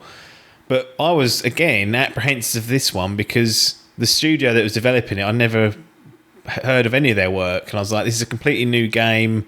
It looks good, but again, I was thinking that could slide the other way. We've just had a really good remake of 2, which everyone loved. This is going to be compared to that a year later, and it comes out the gates with an 86. So once again, I was like, that's completely overshot where I thought. Was you at all nervous about Silent Hill F? Was that a risky one, or was that in your mind, nope, I trust the franchise now? No, I was pretty comfortable in it, and actually, maybe this is my ignorance in comparison to yours and other people's that have better gaming knowledge than me, especially around the studios that develop things. You think, they'll trust. I'm pretty blasé, and I have no idea around who does what, to be honest. I just sort of look at things on online and just start looking at reviews and what people already said about it. And much like Metal Gear Solid, there'd been quite a bit of hands-on testing and play with this before, and before it come out, and actually people were really excited by it and like really enjoyed it and enjoyed. There was a lot of comparisons in the battle system to like a Souls game, and so people were like that, and like, people were a little bit like, I'm not sure about like weapon, because usability and your weapons can break and stuff like that, but generally it was really positive. And so for me, as you said, I looked at the franchise, they performed pretty well, everyone was talking up pretty good. I think I even once it went out there and I'd got the game, I kept putting in the chat, hey, this game's still free, because I knew that there was like everyone else in the other game, people still need to make subs. No one subbed it in. No. One person decided, like, and I was like, hey, look, this game's free, and you would expect someone to go, oh, well, Piper's picked him. Well, maybe still people don't trust me to this day, even though I've won 3 of these things. But they are like, and it's it blew my mind how people just sort of overlooked it, especially as there was quite good but good hands-on play testing with it before. Yeah. And it sort of felt like it was lined up to be a reasonably well-scored game. So for me, like, it didn't feel risky like maybe Metal Gear Solid felt a little bit more risky than this did. Interesting. That's the substitutions that were made, or the transfers, I should say. We go back to the games that were left in. You had a team of Adcock, Adkins and Biff, who combined got you a decent haul of points, 513, and yes, you had to transfer one out of Adcock's with Fable, but largely got a decent enough list together. Doom the Dark Ages from Adcock, an 86, pretty good. Some people might have said Eternal got close to 90s and into the 90s, that could have been a bit higher, but an 85, 86 in this game is going to take you far. Adkins of a smart choice. Xenoblade Chronicles X Definitive Edition. They always, if the original scored well, usually the Definitive Edition will score just as well, if not better. And then Biff with Ghost of Yotei of an 87, which is a sequel to Ghost of Tsushima. That was the first sort of 3 games there. We spoke about Snake Eater hitting an 85. Adkins back again with a vengeance. Split Fiction 91. So an absolute crackerjack and a joint highest scoring game in your list, and probably takes the title because it was not a substituted or a transferred game in. And then Biff with the lowest scoring game of the championship between you and Hall, the 77, Donkey Kong Country Returns HD, which I think raised a few eyebrows. But overall, what did you make of your team's contributions, and particularly those games that we spoken about, or weren't required to be transferred in, were just there and left to do the business? I think with Adkins, he's always going to do well, especially his higher end picks. Like I think he's in history, in Dimp history, he's sort of fallen off with these back end picks. And so for me, like, if you get Adkins in your team, you know you're going to get some good games in his top half. So that's a good. Adcock has proved to be very good over the last few years as well, especially with his top end picks. We have to make a sub, but Fable wasn't a bad pick. Fable was a very shrewd pick, and I think I had it in my list as well, so it wasn't a bad one. It's just one of these things that gets delayed, and that happens, and this is why we have subs, and as long as we're not subbing out the whole list, it's fine. Biff surprised me with Ghost of UT, to be honest. Like I wasn't. I tell a lie. I wasn't surprised he picked it, because he will spunk all over PlayStation games because that's all he knows. Like he would just be like, lay down, and he'll like let I don't know, stick his knob in a fucking CD drive of a PlayStation. But he loves that Ghost stuff, and to be fair, the previous Ghost had scored reasonable. This scored better, and I think the reason is that this game Yoti had listened to some of the criticism from the previous game and implemented some of that into the new game, and I think people, and especially critics, saw that and thought, you know what, here's an extra mark for you for doing that. We appreciate what you've done, and that's all what came up with that. So it wasn't that so that was pretty good. Obviously then Split Fiction, I think, did really well. I think surprised, well, I wasn't expecting a 91, but like it was, that's Adkins for you. And then, it's the guy that made, or not the guy, but the studio that made the previous game, It Takes Two, that got an 88. Yeah. And it's a novel idea where it's co-op only. You can only play it as 2-player. And if I buy it, you don't have to buy it. You can just use a friend pass and jump in, or you can play it locally co-op. But you have to play it with two players. They've kind of carved out this like niche. Every few years, they'll drop one of these co-op games, and they've got a lot of imagination, a lot of mini games, a lot of good design in them. And Split Fiction, I still haven't got around to playing it because it's hard enough trying to find some fuck to sit down and do it. But when that came in, I was like, that's probably about where I was expecting it. Like it Takes Two caught people by surprise, but Split Fiction was on everyone's radar, and to see it get a 91 still means pretty good stuff lurking there. Yeah, and it is interesting that sometimes this, and I feel like it sort of re-sparks something, because obviously with the Switch 2 now, there are a bunch of Nintendo games where you can just, one person has to have the game to be able to share it and play it. And so I wonder whether this has sort of changed a little bit of the landscape of gaming as we know it, because co-op games, sofa games where you might have historically sat next to someone on the sofa, like we used to play Streets of Rage 2, and I remember sitting there and there was no save button back then, and we'd have to play through the whole fucking game. But that type of game has effectively died because people don't play that type of game anyway. This sort of brings that back, and I think and in a modern way, and they do. And so I think a lot of people appreciate that, and there's not a lot, as you said, out there, and it's sort of carved its own path. So I haven't played it myself. I haven't played it. So it's but 1-2 play next year, hopefully. Yeah. And then finally, Biff with his good old Donkey Kong Country, mate. Did he get the wrong Donkey Kong? No, he didn't. No. But he's I think that's sort of where the real Biff starts coming out, when you see stuff like that. Unfortunately, if there's not enough PlayStation games at the top of the list, he's really struggling past that point, and then he's just looking for brand names, and that's not how this game works. Unfortunately, we know that Biff is trouble, and even in the group we have to ignore him, and he gets the bronze medal out of the three of the picks. But it's the lowest scoring game out of everyone in all of it, so it is what it is, and we still won. But we had to carry Biff on our shoulders a little bit. And he finished last in the Grand Prix, so deserved. Did he get some games that didn't even bloody come out? Yeah, he only got 8 games that came out. He gave up in the end, didn't he? Yeah, chucked it. Poor from him. And and the thing was, when we was doing the picks, Hall was going to pick Biff, but he picked what's his name, Salmon instead. Yeah. Interestingly enough, I believe Biff's 2 games added 77 and 87. I'm not doing. You maybe can do the quick math here.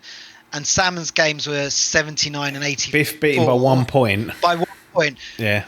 He gave me Biff because he knew I'd hate working with Biff. That 1 point it wasn't a difference, but it all adds up though. It all adds up, and if he'd picked Biff, would have been better. But I got lumped with that piece of shit, and now it's we carried him through, but it's fine. Salmon was technically worse over his 2 picks, but Biff had lowest scoring game, so he's lucky there was 1 PlayStation release last year. Who God knows what's coming next year for PlayStation. Hopefully there's at least 2 games. Yeah, I don't know if there is. So you might struggle with that one. And then your final 2 picks, we had Like a Dragon, Pirate Yakuza in Hawaii, and then Death Stranding 2 on the beach. An 81 for the Yakuza spin-off, and a 90 for Death Stranding 2. Start with the Yakuza games. I feel like that was picked on brand name alone, and you expect, I think Samoa Joe was in this one as well, so maybe that caught your eye and you thought, well, I'll chuck that in there. They're normally mid to high 80s, these Yakuza games, but this one probably fell a little bit short, but not a disaster by any means. Yeah, I like Yakuza games generally do pretty well, and I think when you get down to these last sort of 3 picks, you're sort of looking for anything above an 80. That's how I work in my mind. If these games score 80 plus and you don't have to sub them, fine. If you're subbing games in, you're always looking for 85 plus. That's sort of my rule of thumb. I think Yakuza games sort of stretched anywhere between sort of like 83, 86, something around that period. Yeah. And there was a few like spin-offs things that like DLCs that were a little bit lower, but this felt like a bigger release than those sort of spin-offs. So, and then I was sort of sucked in by Samoa Joe being in it, and then I was got to watch Twisted Metal now. Exactly, and so I was like, well, Samoa Joe's in it, that is what I'll do, and so that was the final sort of tick in the box for me. So that's why I got picked. And 81, I would say it's not too terrible. It's the second lowest scoring game on my list, so it's pretty terrible in that context. But as I said, if you can keep every game above an 80, generally you're in a good place. That's where you want to be at this level, because when you go down to the league below, you're going to have to accept 70 because there's so many games under 50. At this level, it's just 20. If you get a 70 game, like the kid, it's everything you're looking for at 80s or above. Yeah, absolutely. And then what about Death Stranding 2 on the beach? A 90, and that was your second from last pick. I can only imagine that exceeded your expectations. The first one was... Well, I think the first one got an 83, 83, and I loved it, but I knew it was a weird fucking game. Director's Cut got an 86, which was closer, but still, when I saw the scores rolling in on Death Stranding 2, before I'd sat down to play it, I'd pre-ordered it. I don't think I pre-ordered it, but I was like, well, that's confirmed it. I'll just go and download it now. I couldn't wait to sit down and play it. So I thought, I can't believe this is scored this highly. Like, this game's such a weird niche game that an 83 was probably about right for most normal people. But to see the 90 on there, I was like, this could be it. And actually, it's my favourite game I've played this year. Like, it's nice.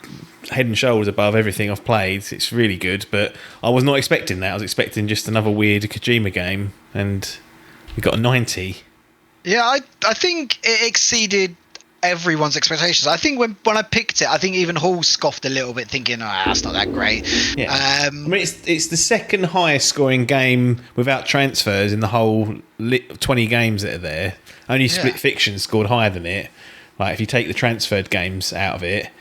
Yeah, it's. I think, like you, I was probably expecting that low 80s, and hence why it is on that list. As I said, when I'm at this point, I'm looking for something that's going to score low 80s. There was a point in me that thought that this is a little bit of a risk, and if it comes out and it flops, people will shit on it. It's the type of thing that's got they're waiting to shit on it. There's enough people that think Kojima think, I have my opportunity here, but then also there's enough on the flip side. There's enough people that love him that really want to give him extra marks, a bit like a Nintendo bump. So for me, when the score started rolling in, I was like, that's to be fair, probably about 10 points above where I was expecting it to land. I was expecting to be about the 80s. You might get another director's cut in the future, which might bump it a bit, but generally second games don't perform as well as the first games, and so but yeah, so to see that roll in was really good. I've not played it. However, an interesting fact, not fact, but a bit of information that you'll appreciate, and I might have to introduce you at some point. The guy I work with at work, and I won't mention his name, but he's a UX researcher. He worked on Death Stranding 1 for PlayStation. So he came from PlayStation to the company I work with now, and we talk about gaming all the time, and he tells me about like lots of interesting stuff about like gaming loops and all that type of stuff, and I think you'd really be a really interesting conversation between you and him, maybe for a podcast one day. All right. But he worked on Death Stranding 1, so maybe I'll leave that I'll leave that Easter egg out there for you, and if you want something on that later, we can talk about it. All right, I will store that in that brain of mine. That's interesting because all right, I'll store that. But that's what got you your 846 overall. Free transfers is pretty par for the course. Although, as Adkins showed, you can do it, without doing transfers at all. But can I just mention on that point that I was using the line a lot, risk it for a biscuit. Yeah. I got a lot of stick at the start of the year for that. I've made less substitutes than Hall. And I get the shit. No one complained about him, but actually, come to the end of the season, the risk it for the biscuit method worked. It did. It completely paid off. Let's have a look at Hall's side of things. We'll go through it line by line. I mean, obviously he's lost by 20 points. There is an extra 5-point minus on his team for the extra transfer, 4 versus the 3. So that's 15 points in real money. So he's still behind the curve by 15 points somewhere. And I look at his list. The very top game to me sort of epitomises Hall's year here. Elden Ring Night Rain, 80. That's at least 5, if not 10 points below what I think people were expecting from Software from Elden Ring after the 96, 95 the single player version got. So that being number 1, you'd think that's easily going to breach the 90. So I think mentally, when you see that rolling at 80, that's 10 points almost being flushed. I don't know if you agree with that sentiment or not, but I was really surprised that scored comparatively low. It's still good in real money, but if you were comparing it against their previous work, you're like, what? That's like 15 points off the mark. Rightly so, I give Hall a lot of shit, and he deserves it. But like, you can definitely, I look at the games. It comes down, in my mind, I look at the list. And it comes down to 2 games this season, which I think flipped it. And one is Death Stranding 2, got probably 10 points more than most people expected. And then it's Elden Ring, got probably about 10 points less than was expected. That's the 20-point difference there between me and Hall. And if you know, in another world where these games were developed where people's expectations were, then actually, Hall wins this and I don't. And so, like, and I think you're right. Elden Ring, everyone was expecting that to be a 90-odd game after the success that they'd done. And maybe this is a wake-up call for the studio that they can't just throw 80 is not bad, but throw slop and just think they're going to get it. And it's an interesting one. But I think Elden Ring was also like high on my list, and when Hall picked it, I was a bit like, well, that's gone now. And looking back, I'm glad, but it's I don't think anyone expected that. Like, I think at the very worst, people expected 86 plus. Yeah, it just seemed to fall off the mark really, and that was, if we're taking that 6 points lost there potentially. And even like the next game, Parky's one, Metroid Prime 4 Beyond, an 81. Metroid Prime Remastered is the closest sort of analogue we've got to a recent Metroid Prime game, 2023 that came out. They got a 94. So you can see Parky's thinking there. Like, you've seen this, they've re-released the first one in preparation for the 4th one. Switch 2 is going to be out, etc., etc. And yet another kind of middling, in fantasy gaming terms, a middling 81. So you could argue there's 5, 6, 7, 8 points that you would have expected to come in and haven't, and it's sitting there on 81. That's game 1 and 2. Yeah, and you wonder with Metroid Prime 4 whether it was rushed a bit towards the end. It felt like they threw a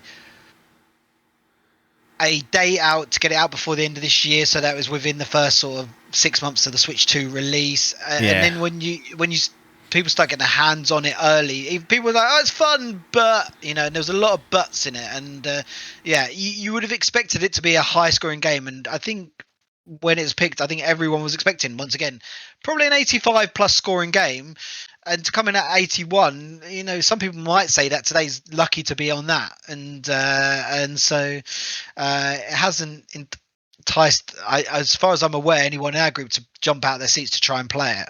Adkins has bought it, but he's back within a week saying he's completed stuff that he really liked. Look, we can pull up what Adkins has played on his Switch right here, right now, and so we can I love this Switch app because I've got you can go on and just. You're turning into. He stalks me on PSN, so you're now stalking him on. He's played 4 hours of it. He's played 4 hours. Did it say when he last played it? Whether it was like a few days ago or. It doesn't say when he last played. It just says he played 4 hours or more. So that means between 4 or 5 hours. He started it at least. You know what? He's been playing a lot of NES, Game Boy, Super Nintendo, and N64, and then he's 41 hours of Pokemon. So he's played 14 hours of the NES on fucking. So he's playing a lot of classic. Yeah. So clearly he's not being pulled in by the new stuff, and he's just been pulled in by the old stuff. So there you go. I don't know why he got that, because he put Metroid Prime Remastered in the self storage. So why on earth you think the fourth one would be. I don't know. He just he gets sucked in quite easily. Yeah, he does. That window cleaning obviously is he's got too much money from it. It's a fucking lucrative deal. He had Logan next, who went for Monster Hunter Wilds. Got an 89, very strong. Just for reference, Monster Hunter World, which was the previous game, like major game that was released on all platforms, because they had Monster Hunter Rise, which was Switch only and PC, and then I think came to consoles afterwards. But this was like the next big one. That got a 90, and so this is one grade off that. I played this for a long time when it first came out. I enjoyed it.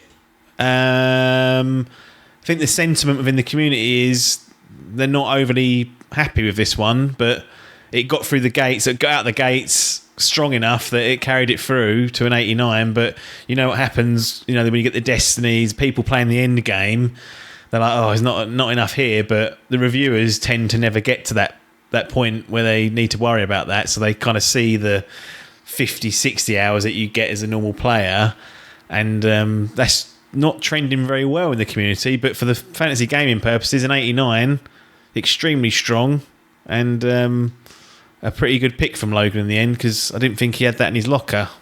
No, it was a really good pick, and I remember at the time when this game was picked. I think this might have been my second or third on my list of games I wanted. I remember being really disappointed that this one was gone, mainly because, as I said, I look at previous games, see how they did, and stuff like that. And yeah, fair play to Logan there. You know, I feel like he's really been up in his game, and he probably doesn't get the flowers he deserves sometimes in his picking ability.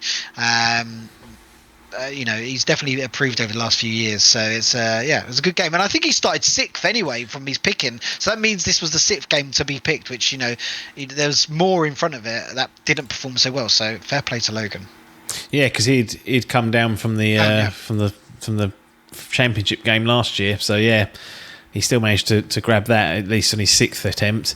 Salmon was next. Civilization 7. I mean, as much as I say the Night Rain score is a head turner, this is up there being equally as low. I mean, Civ 6 just brought it up here, 89. I don't think anyone predicted Civ 7 to sit on a 79, which means something's gone wrong. It's still a strong score, but for that franchise, which consistently is 85 plus, like guaranteed, a 79 means it's been released in a shoddy state. So poor old Salmon and Hall probably thought that's a great pick. You can have we've got Metroid Prime, Monster Hunter, Civilization, and Elden Ring Night Rain in our top 4. 85 pluses, if not 90s, for all of these. And then Civilization 7's the worst of the lot of a 79. Like, yeah, unfortunate. I think, yeah, I remember being, at the time, annoyed that I'd been lambered with Biff, and then Salmon got Civ. And I was thinking, for fuck's sake, why have I not got Salmon and Civ? And as I said, in terms of Civ and Ghost of UT, I know which one I'd rather have in hindsight. Yeah. You know, but it's for me, it's surprising. And actually, you're right. Like, I know we were talking about Elden Ring not scoring like the 90s, stuff like that. It hasn't got anywhere near the amount of hate Civ has got. So no, the amount of hate in the community this game's got, and so it's interesting. 79 is meant to still be a good game. Yeah.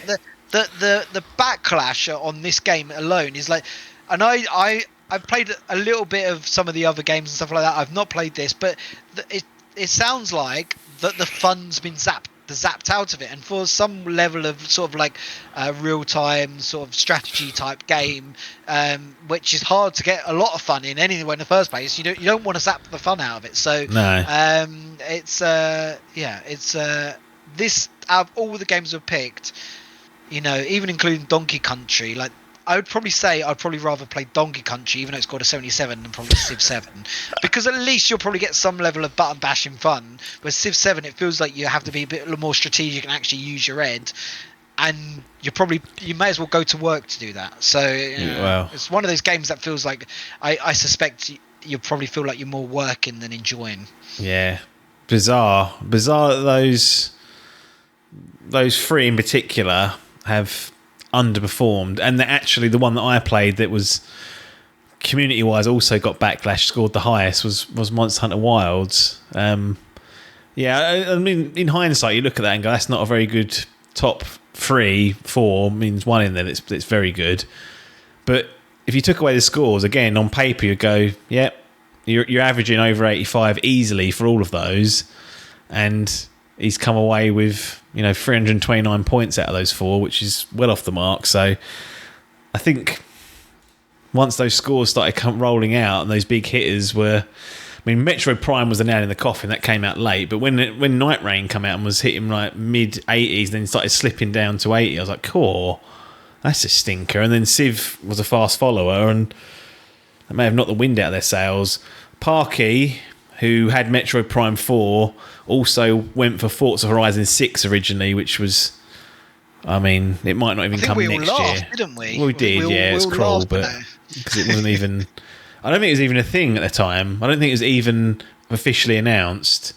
It is now. We know it's going to Japan, so for lists in 2026 it might be appearing, but Hall decided to transfer that out for Tony Hawk's Pro Skater 3+4, which had its own set of controversies, whether it's Bam Margera or whether it's timings being added to the 4th game, which weren't there before, like the 2-minute time limit. 1+2 remake / remaster's got an 89, and this is on an 83, so 6 points off the pace. But I think Hall was again thinking that's going to be close to the 90s, and again it's closer to the 80s than it is to the 90s. So another one that's dropped off. I think it ended up scoring, in my opinion, probably slightly higher than it probably would have if they hadn't have put some effort in the end. As I said, I think you mentioned with the BAM effect. Yeah, exactly. And there was a big sort of backlash in the community that he wasn't going to be in it. And obviously Tony Hawk came out and whatever happened, and he got into the game. And I think that probably saved this from being a 70s game. I think a lot of people probably saw BAM and thought, oh, they've listened to the community. And therefore it got it probably to where it probably deserved to be. I think if they hadn't have done that and Bam Margera wasn't in there and that conversation was still going, this would have been a 70 game. Yeah. I've not played it. I've got the game on the Switch. I got the collector's edition with a skateboard. I've actually got a fucking skateboard that big. But it's and so I've got both Tony Hawk's 1 and 2 and 3 and 4 for the Switch. Yeah. And so I like the games. But yeah, for me, it was one of those interesting ones. I remember seeing the backlash, thinking Hall might be in trouble here, and then they put Bam in, and I was a little bit disappointed for that. And it got 83, and I think it's just that's a nice scoring game. But then, as you said, when it becomes a sub, you look at it and go, well, that's really a 78, 79. So it's you think, well, actually, you've basically got 70 there on your 5th game. Yeah, which is not ideal. I mean, the original came out in the 1+2 came out in 2020, and then when this came out, it's 2025. In my head, I felt like it was so close. I couldn't believe it has been 5 years, but I didn't have the earning to go back and play. It's almost as though the nostalgia pit was all used up in 1+2 because we've been waiting so long for that. And then it's like they tried to repeat it, even though it was a good 5-year gap. But people were like, yeah, but we've played through the original 2 again. I wonder if 1+2 came out during the COVID period. Because there's a lot of nostalgia. September, so it still was lurking at that point in 2020. Yeah, that's when things like Pokemon cards were kicking off, and people were collecting things. Yeah.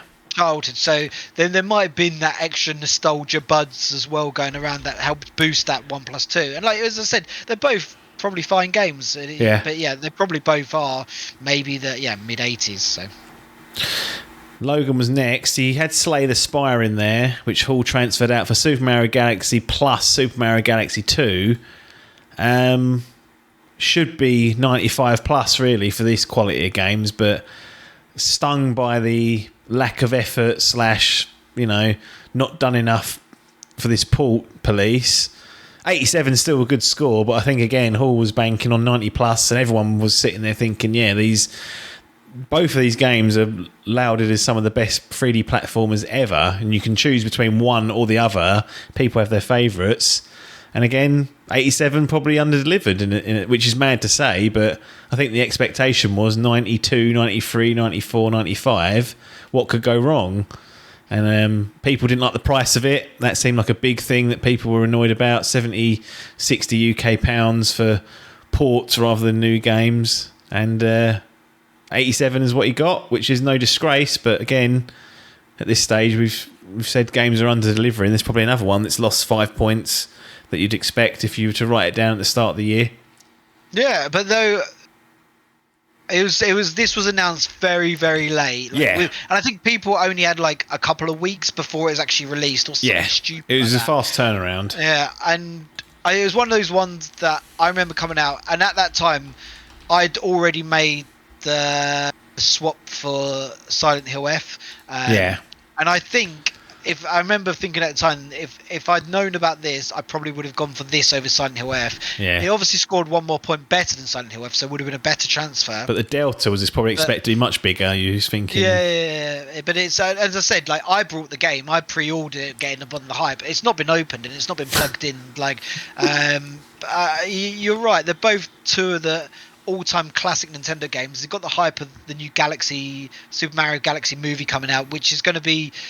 It's definitely targeted at like generations a lot younger than us that in there, 5 to fucking 10 years old or whatever. Yeah. So they're going to want to play those games. And they probably missed a trick or two there by being able to get it that 90 plus. But 87, I think for where Hall was at the time, which was right at the end of the calendar.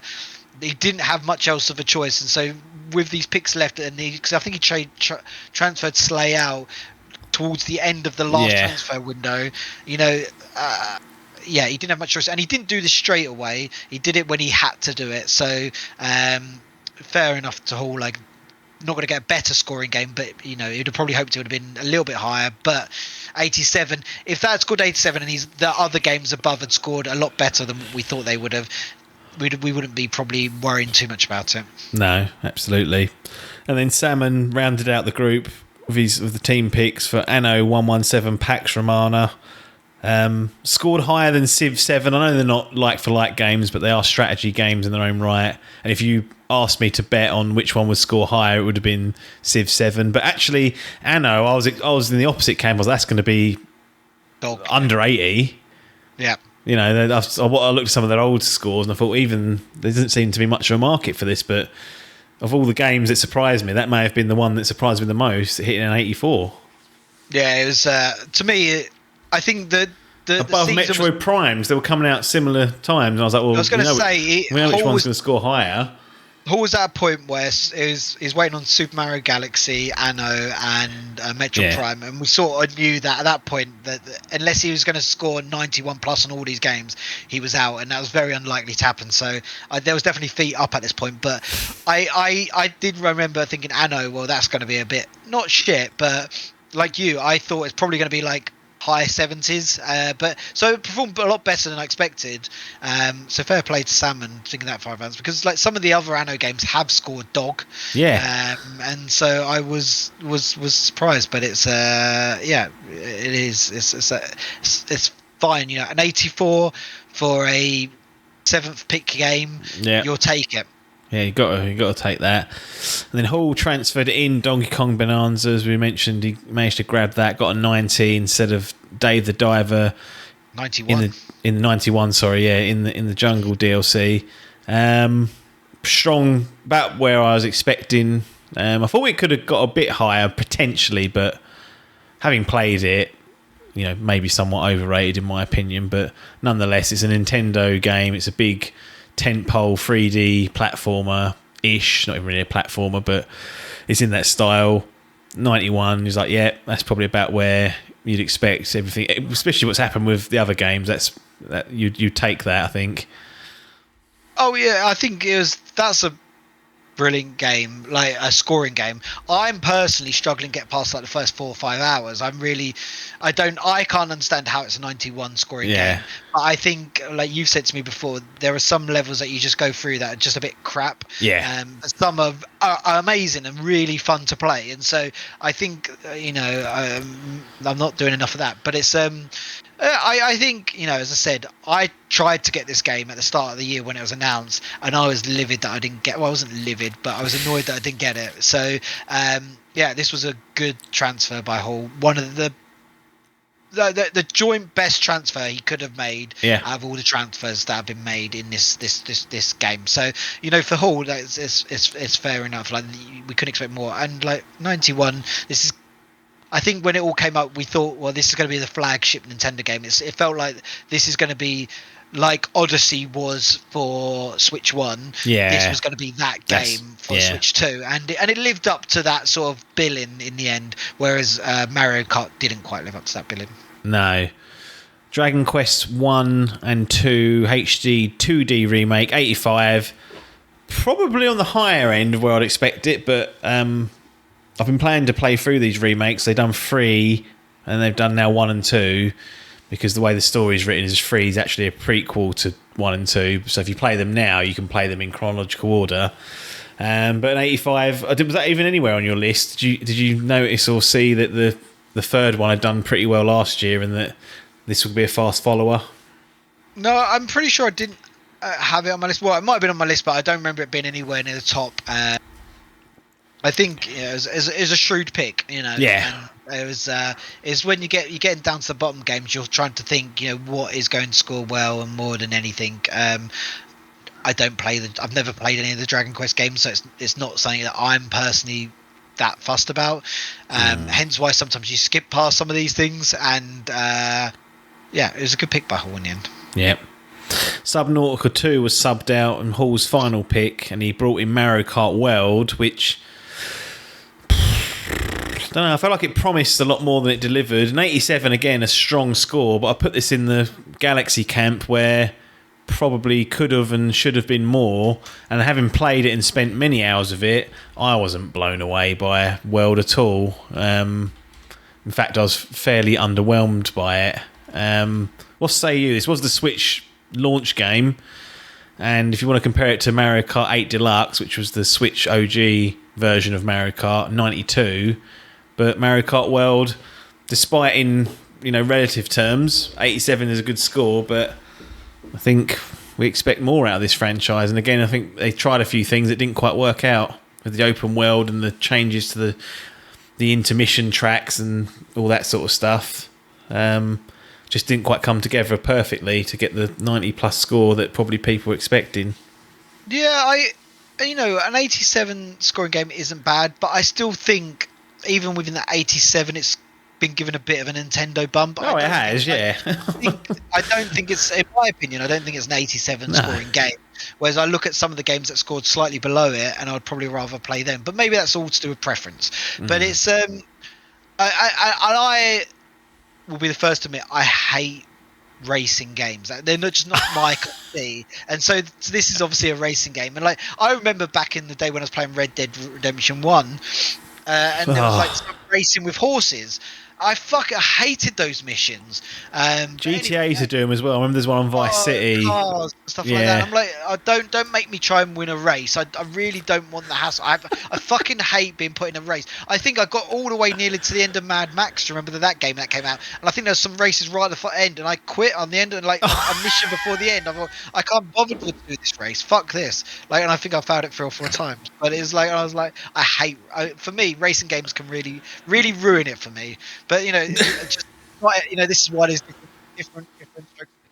But it's, for me, like Mario Kart, it just got boring quick. Yeah. And that was the problem with it. I think I put like 5-6 hours into it in the end. I got all like the medals on like the lowest level, whatever. And I was like unlocked it. Got the credits. Got the credits. Didn't get mirror mode. I got really itchy nose. Sorry. It looks like doing cocaine or something. What? Just a Guinness. But it's it just got boring quick, and like for me, I was like, I could, and I could go online, but we're also none of our lot was sort of jumping on to do some races, and I think if we had, we might have done one or two to play with some of the modes, and then that would have been it. And I was just like, I was quite happy to put it down and not pick it up again, and it scored really well. Oh, I think it scored a lot better than probably what it deserved, so I think Hall should be happy with that.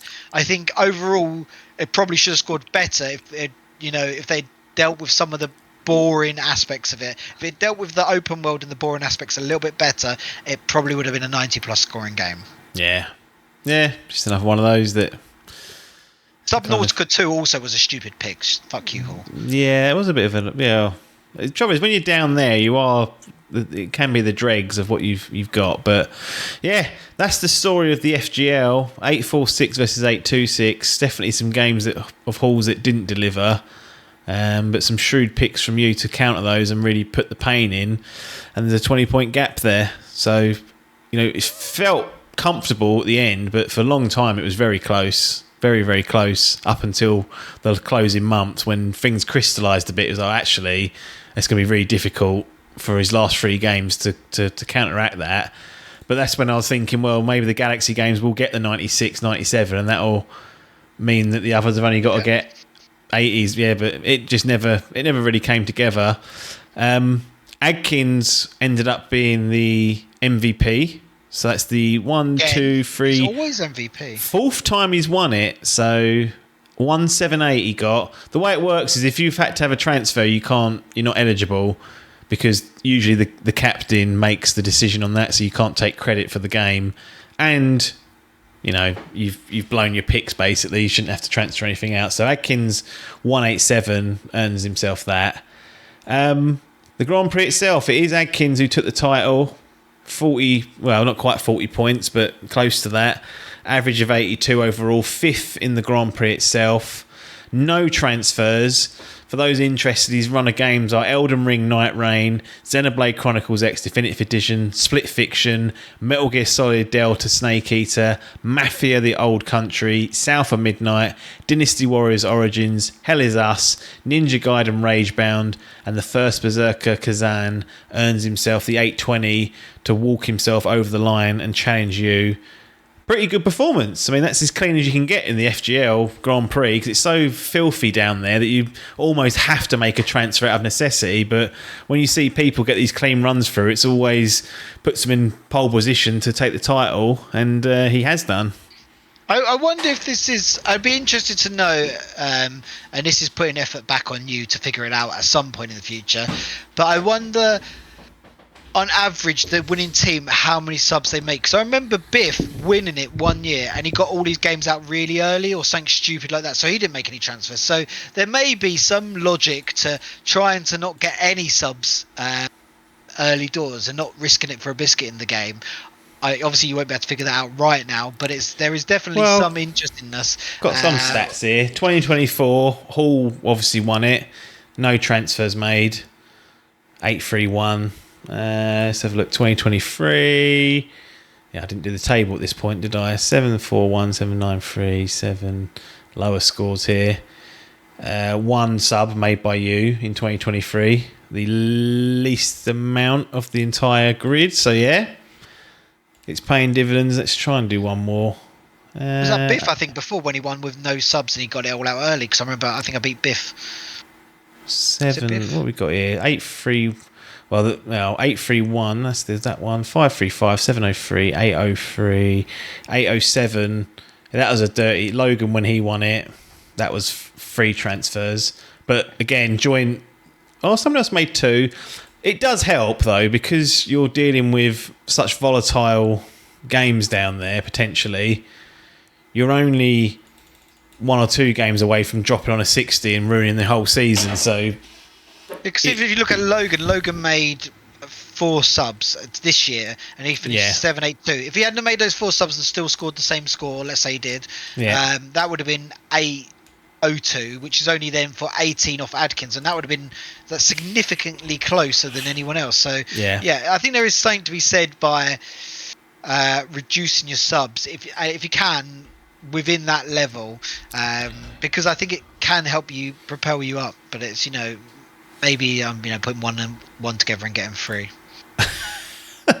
Sam was second with 3 subs of 15, but yeah. But what did you think of Adkins' team? That's pretty 82 overall. High scoring game was Split Fiction. Lowest scoring was Mafia at 74. No real disasters and no subs, so was probably going to be difficult to beat. I think so, and I wonder, and maybe this is putting you on the spot again, if 82 is one of the highest scoring Grand Prix wins that we've ever had, because 82 feels like a strong score in the Grand Prix, whereas in the level above, in terms of the championship, we expect 82 won't win you the championship because there's only 20 games. However, when you go down to that Grand Prix level, we're talking 60 games, and so get into I always think to get into the 80s on the average, that is where you want to be, and if you're in the 80s, you're probably within a shout. Like Loading was at 81, but he made so many subs, so it's so his average wasn't that bad in comparison to, and there's a lot of people actually on the average of 80 this year, but yeah. Hall got an 86 when he came up. The previous year you got an 80 average, and then the data starts getting a bit whiffy here because it's not in the same format, but 807, 82. Yeah, they are getting... That's about average then. Like, seems to be. So the obviously you're going to have peaks every now and then where someone just smashes 80. it. But it feels like around, if you get in the 80s, that's where you want to be on your average. If your average is below 80, that's poor. Whereas actually this year, looking at it, there was 84. 1, 2, 3. Actually, everyone was in the 80s except Biff, which is no surprise because he's fucking shit. But I'm really hoping he's listening to this because he'll get annoyed. But it's if you get your averages into that low half of the 80s, between 85 and 80, and make no subs, you're probably in a good position. But his set of games were just, and he had a few towards the back end. Ninja Gaiden, which 86, the first what's that? Berserker, 81, which for your final pick game isn't bad. Like he's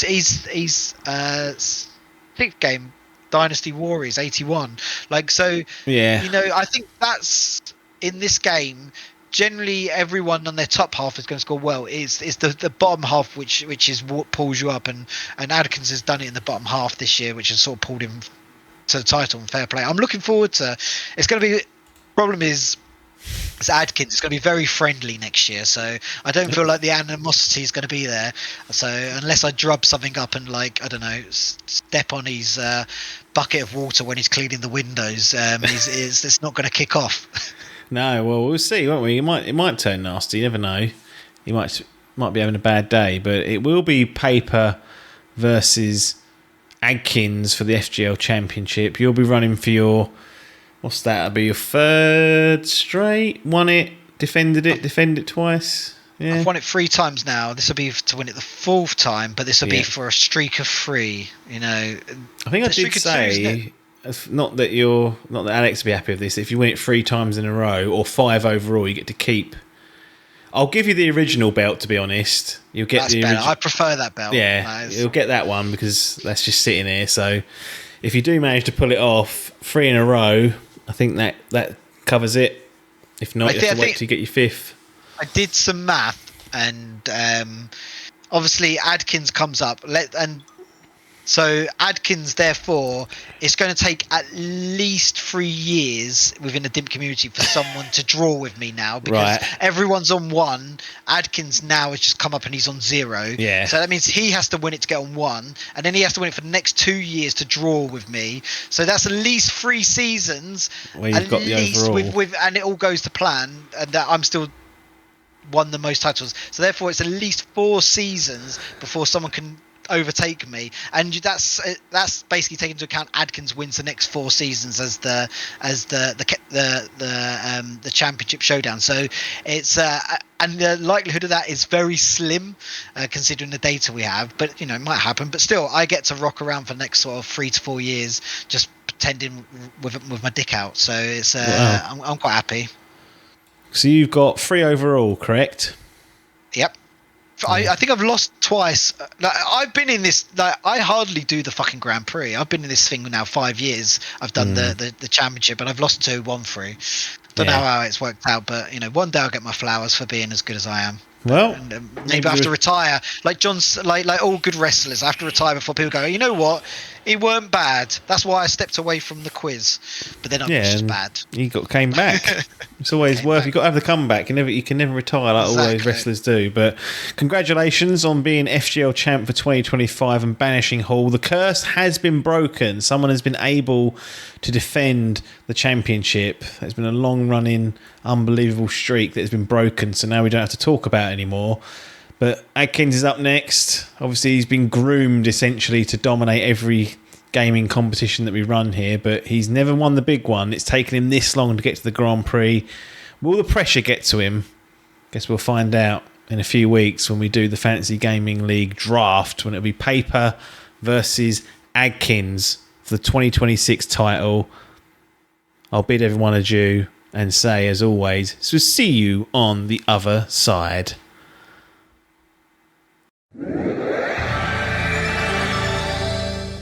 Year in review 2025. Year out review, it should be called. Keep trying to change the format, but no one has it. I think we've discussed this before. I think year in review comes from some newspapers or magazines or something. The year that's in review. Yeah, that makes sense. But the way they write it is year in review, like as one continuous drivel. You need to say it's the year. See, it would make sense review. if it was year in dash review. Year in review. How is it written?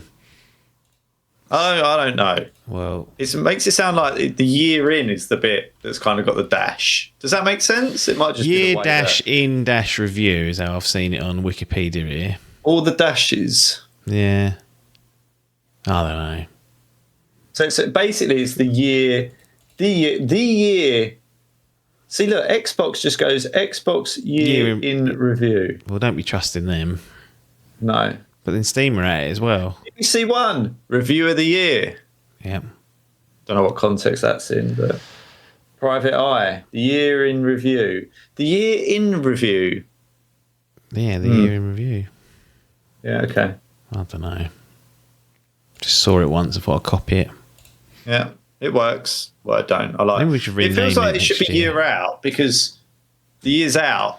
The gaming year 2025. In review. Under review. Only got so many characters for these titles. They don't like it going too long, do they? But we are going to talk about the year generally. Not in any crazy detail because it's impossible. And what we usually do Nothing's is... happened, mate. Well, Epstein files out there, but we're not talking about that. It's game related. Have they actually released the files, or are they just other files that they've got lying around? I don't be getting it. Basically, I think the key thing that they don't release are names, because there's this kind of thought, and this is what we're going to get into it. But essentially, it's the same with the JFK stuff, where it's like it's all there. Yeah. But they go, we don't want to basically, I don't want to implicate anyone that's still alive. Right. So, well, obviously there was some wrongdoing done then, because there's people, for whatever reason, you don't want to declare. And I think it's the same stuff with the Epstein files. They ain't releasing no names when that's really what people want. I suppose you could have come across him in those circles and not really known what he was up to, but then still be mentioned in a file because you had dinner or something in the same event. And then everyone go, cool. Agreed. Lizard under the ground. And you're like, hang on, I was just fucking waiting for dinner. And he was, what?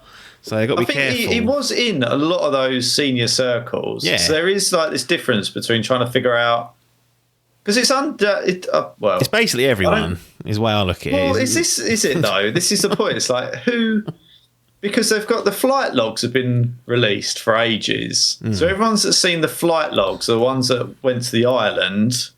Yeah. That's where they're saying those are the ones. But again, because they haven't been officially released and said these are the flight logs, no one can place any real reliance on them. So yeah, that's where you get snarled up. Stuff gets released, but it's basically all redacted to that's no good to anyone. Yes. Yeah. But we ain't need to discuss that. Maybe get more of that in 2026. Spin-off podcast. It could be. Down the rabbit hole. There's probably one called that. It must be. If there's not, that's a fucking travesty to humanity if there's not. So snag that if you haven't done so already. But what we'll do is we'll just go through platform by platform and then babble about anything else, maybe a couple of items. Obviously, we've got the Xbox, we've got the PlayStation, we've got Nintendo, Steam/PC. That'll come up in the end bit, I think. There's a tiny bit of news around that, but I'll let you choose. Who do you want to go after first in terms of having a look at what they've been up to all year? Let's do PlayStation, shall we? PlayStation. Well, I think not a lot is the headline I put for this. They ain't been up this to is a where lot. This is where I'm going to start getting snarled up, and probably ever increasingly so as the lines become more blurred between what's coming out where. I think Death Stranding 2. Yep, that's out. Pretty much. I can't think of anything else that was like exclusive. Was the Final Fantasy exclusive? No. It didn't come out this year either. It was when 16 was when it came out. 7 was when it came out, but they're all timed. Basically, this year is what they done MLB The Show 25, which is multi-platform now. It's the baseball game. Death Stranding 2. Ghost of Yotei was the other one. That's it, Yotei, yeah. And then they published also Lost Soul Aside, Midnight Murder Club, Days Gone Remastered, and Climate Station for PSVR 2, and that's your lot. That's a year's worth of effort and work. And along the way, they've released Helldivers on Xbox, which raised eyebrows because what we doing there? Yeah. And then Marathon got delayed, Bungie's next title. And since that has been delayed, Arc Raiders come out and nicked all the fucking extraction shooter energy, so they may have really fucked themselves with that. Yeah. But they haven't been up to a lot. Now, it's been about a year since I've had the PS5 Pro. It's like November 2024 it came out. Yeah. So having a calendar year of basically having it, I've noticed some... It's basically what it's boiled down to. It ain't worth it. A lot of the time these games come to it and they're either slightly improved or sometimes worse. There's been instances at launch where games perform worse on the Pro because the developers are like, we haven't really considered it or not implemented that version of it correctly. So I would say for the money it is, 700 UK pounds, after a year of having it, disappointing. Like, Yotei was good, Death Stranding, the stuff that Sony touches is excellent, but they're only releasing... Third party, I assume. Yeah, but the other stuff, which is most of the games you'll play on this system, because Sony are like, well, we'll release 2 games if you're lucky that are of relevance in that crowd. You're at the whims of those fuckers, and that hasn't been good. So the PS5 Pro, I'd say a year on, has been quite disappointing. Adkins doesn't even use his anymore. He uses his PC. Yeah. I was going to say, though, I don't know whether I mean, I've never been one for mid-console upgrades because I don't feel like what they ask for it. Not this time, anyway. Well, I mean, yeah, I mean, there's probably an argument for it on the PS4, and I don't know if there was. I remember the Xbox One X. What they did, I can't remember for the Xbox One X, but for the PS4, because I had both of them, but I just remember specifically with the PS4 Pro. The PS4 Pro came out the same price as the launch price of the PS4, and the PS4 dropped price. Yeah. So it wasn't actually as bad. Like, it felt, I was like, oh yeah, 350 quid or 400 quid, whatever it might have been, fine, that makes sense. This fucker lands at 700 quid. Yeah. Out the box, without a disk drive, without the stand, and you're like, hang on a minute. What are you up to? So this one particularly is an egregious mid-gen upgrade.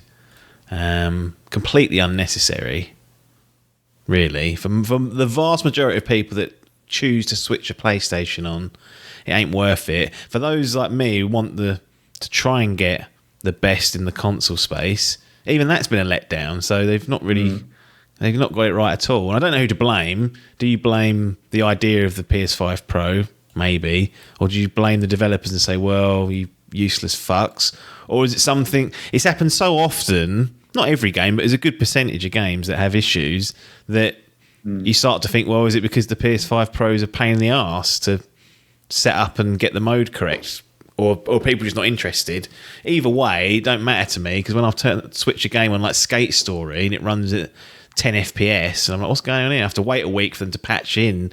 It's a one-man band, so I'm not blaming that poor bastard. But Metal Gear Solid 3 Remake, another one that ran worse. You're like, hang on a minute, I should be getting the best. So a quiet year is my opinion, and now that the PS5 Pro's stretched its legs, crap. I think it's way too much. I mean, I think that is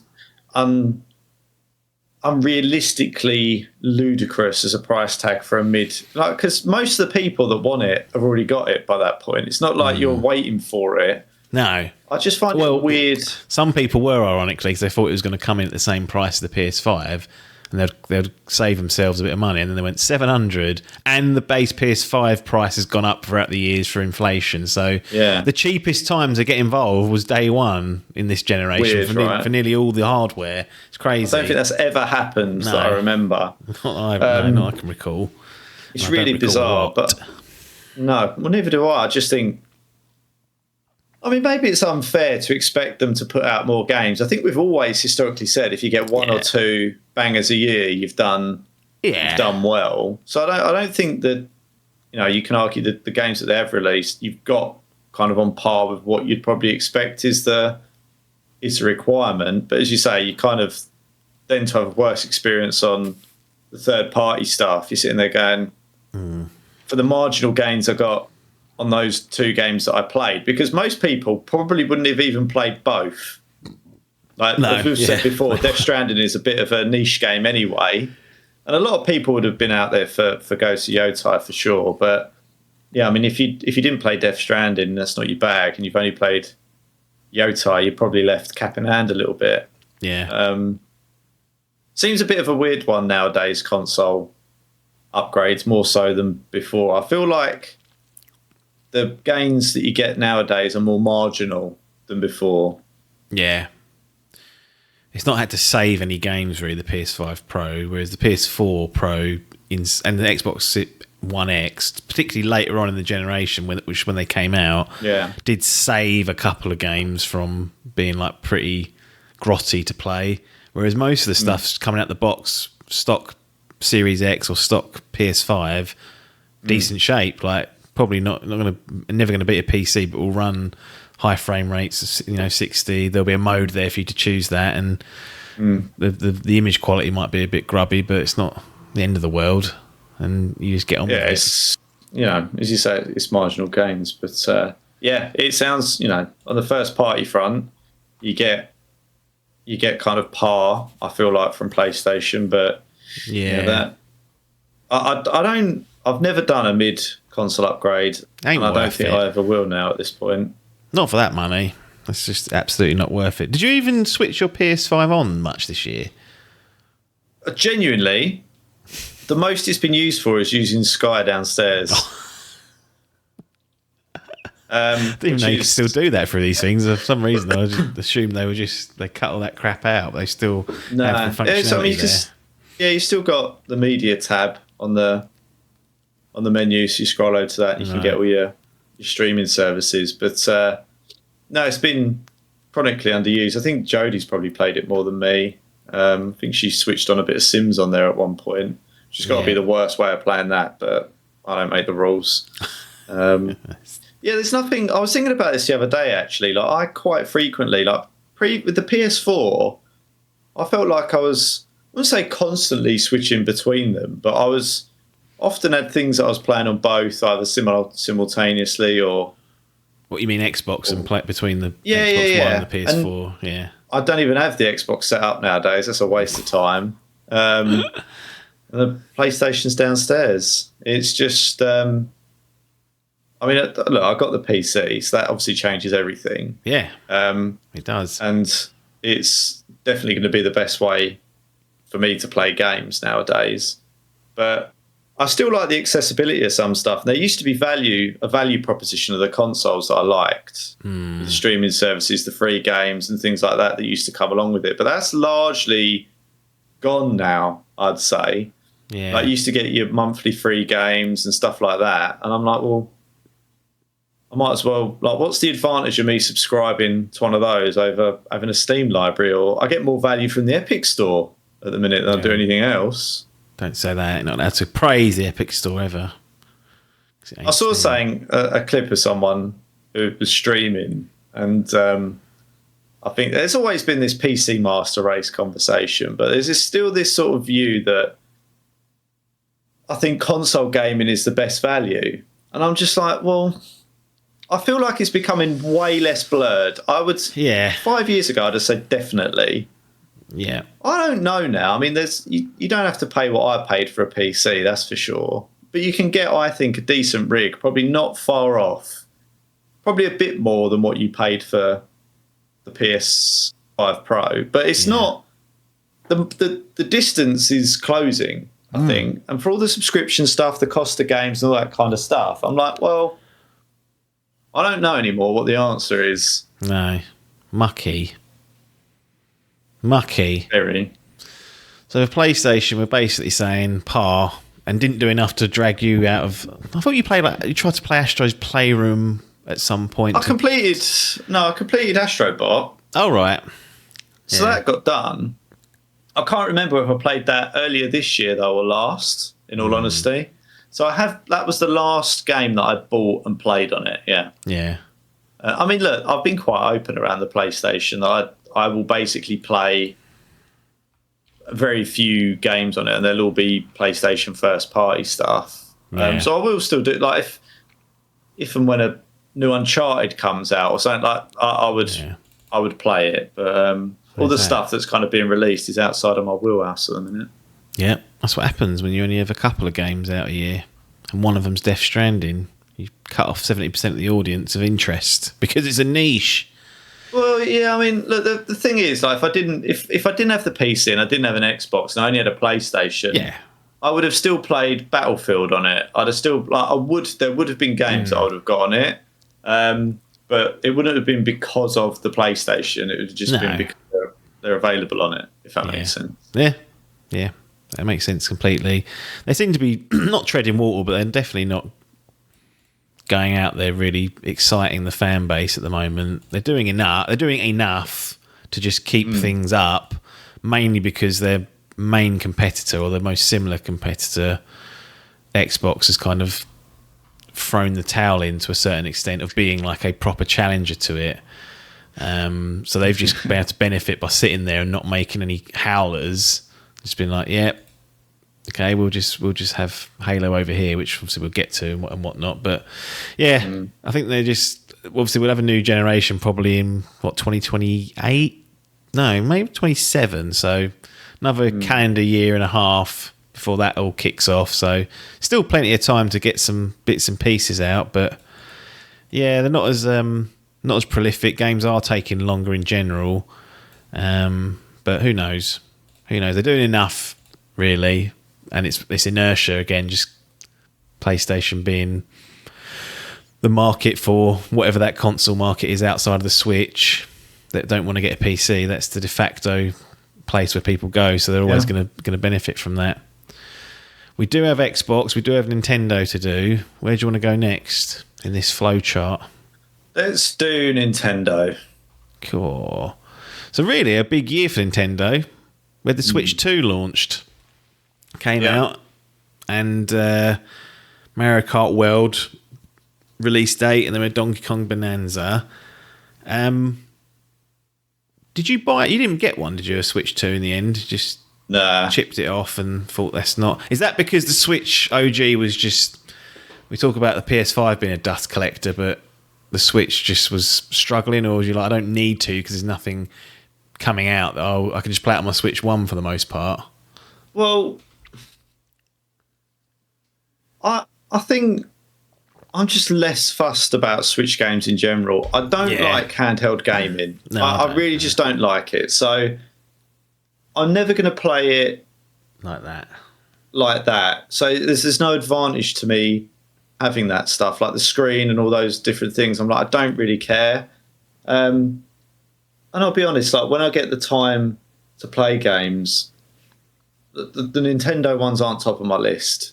I'm not saying they're bad games. There's just nothing there that's really vibing with me at the minute. And it's basically just become my son's console. Like he plays Minecraft and Mario Kart and stuff on it. So as he probably gets a bit older, he'll probably want to Switch 2 or something for a birthday at some point, and that will probably be when I jump in and I'll get it for him, which is fine. You know, I think get him on Battlefield.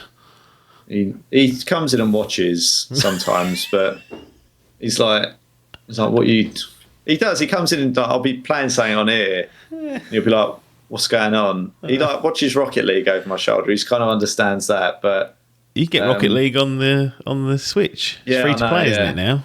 Yeah, I don't think he's that fussed by that. 2v2, the loadings go out online together. He would probably be better at me. Like the weird thing is so we got Minecraft on the Switch for him, and he went, no, prefer doing it on my iPad. Like he literally prefers like the touch screen controls to it was a watershed moment for me where I was like, this is a generational shift. Like one of those things where I've been more comfortable with an analog, but they're more comfortable because their brains are sort of wired into the touch stuff, whereas ours wasn't when we were kids. Get him off obviously. that. It needs to get down the doctors for that and lobotomise that behaviour. I was like, wow, okay. So that was 25 quid down the tubes or whatever it cost. Well, no. So basically, like we'll play we go into the same server, and one of us will be on the Switch, and he'll be on his iPad, and we'll do it that way. But it was an eye opener for me. But yeah, I don't feel the need to upgrade on that front. I definitely don't see. I mean, I used to kind of have a rule that if a new Mario comes out, that would probably be what would tip me over, and maybe. But to be honest, I can't really see it now. I kind of think for me, the Switch is a Nintendo, probably a dead. Like, it's not saying that I grew up with. It's not saying that I'm massively allied to. So it'll probably be saying that I slowly cast to the side. Sorry. Yeah, no, makes sense. I mean, I've only played 2 games on it, which was Mario Kart. And to be honest, if Mario Kart World wasn't the only legitimate release title, I wouldn't have even got that because I don't really care for Mario Kart. I mean, I played it and I thought it was okay, but even I don't think it's hitting as much as what 8 Deluxe did. They've made some changes. I mean, that's still very good. Exactly. I do enjoy playing that. Like, this is the thing. I feel like the games. I mean, look, for sure, it's going to be a better console. Right? Mario Kart, though. I don't. Who really wants that? I mean, I haven't played it. I don't think Nintendo even wanted it because they put fucking 1% effort in. Yeah. So really, no one was probably the answer. I feel like the Switch has become, especially with some of the third-party stuff that's kind of coming over onto it. Yeah, it feels like it's becoming the lesser-powered console for kids more than anything, and that's not what it was when it was. I don't know. Maybe I'm just being slightly unfair to it, but I don't know. Well, I think all their franchises would skew towards more juvenile. Maybe that's not the right word, but kids. You know, the mascots. It's coded to be for youngsters. It's friendly, and then doesn't mean that as an adult you can't still enjoy it. But agreed. The lot of their stuff that they do that's specific to them. I mean, the fucking Mario movie. I mean, that's going to make how many billion? Yeah, and a lot of that's going to be families. It's going to be a few goons like Biff going along. He'll probably take his fucking family. Yeah. Well, we took Harry. Harry loved the Mario movie. I ain't going to see the next one next year. Be on those files otherwise, wouldn't I? Epstein. He's the only young male that went there on his own. I wouldn't. If I didn't have kids, I'd be quite happy to wait for that to come out on Sky or something. You don't need to see that in the cinema at all. It adds nothing. It took away from it. When I went to see the Minecraft movie, it was the worst movie experience I've ever had. Is it because it's the worst movie ever?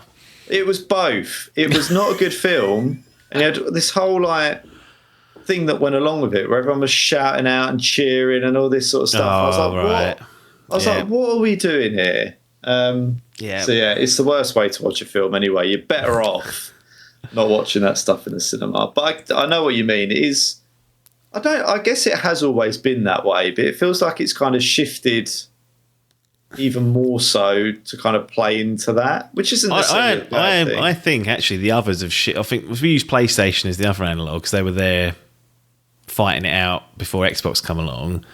I look at what PlayStation used to have Crash, Spyro, etc., etc. Then we ended up with Uncharted.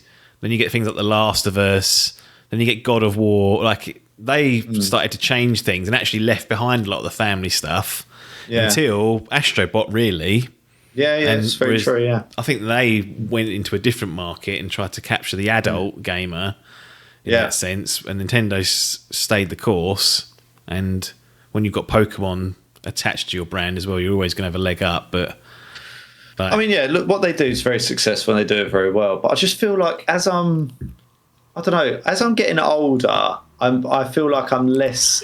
I wasn't hugely interested in it before, but I'm less and less interested in that stuff. And when I do have time to game, it's not what I want to divert my attention to, if that makes sense. And I don't see how. Like, from my perspective, I could either play Mario Kart open world or I could sit here and play Battlefield 6. And when I play those, I'm like, I'm always going to play Battlefield or whatever. And there's new stuff coming up all the time. And I'm like, when would I ever just sit on the couch, on the sofa, handheld, and play something like that on my own? I just wouldn't. No. I'll guys go along when they've got when they release like Donkey Kong. I bought that wasn't because it was launch. It was close to launch, but it was a few weeks after. But I thought I'd jump on that because it would be a pretty good game, and it was a pretty good game. Obviously, the 3D Mario, if and when that arrives at some point, another Zelda, but there's only Metroid Prime 4's come out, and I was like, nope, not interested in that. And that's like a staple franchise for them. Like if they do a 2D Metroid, I'll definitely get it, but. Yeah, it's just always going to be a selective console for me because we talk about Sony releasing 2 of their own games this year. That's not enough to sustain a year's worth of gameplay. So you're always going to rely on the third-party stuff. And if you've got a PC or if you've got an Xbox or if you've got a PlayStation, unless you need or want the handheld, playability, the Switch version is always going to be struggling. So even with the Switch 2, the upgrades they've made there, so it's always going to be a part-time machine, really, which is fine. Yeah, I won't diss it too much for that because it is what it is. I think they all will be though. We are the small proportion of the population that have got multiple platforms to choose from. Stupid. It is. So I do try to remind myself of that sometimes. Yeah. People, normal, average people are not. You just get one. You would make a decision, and that would be your console. I mean, maybe some people might have a PlayStation, and their kids would have a Switch, or some people might have a PC and then another.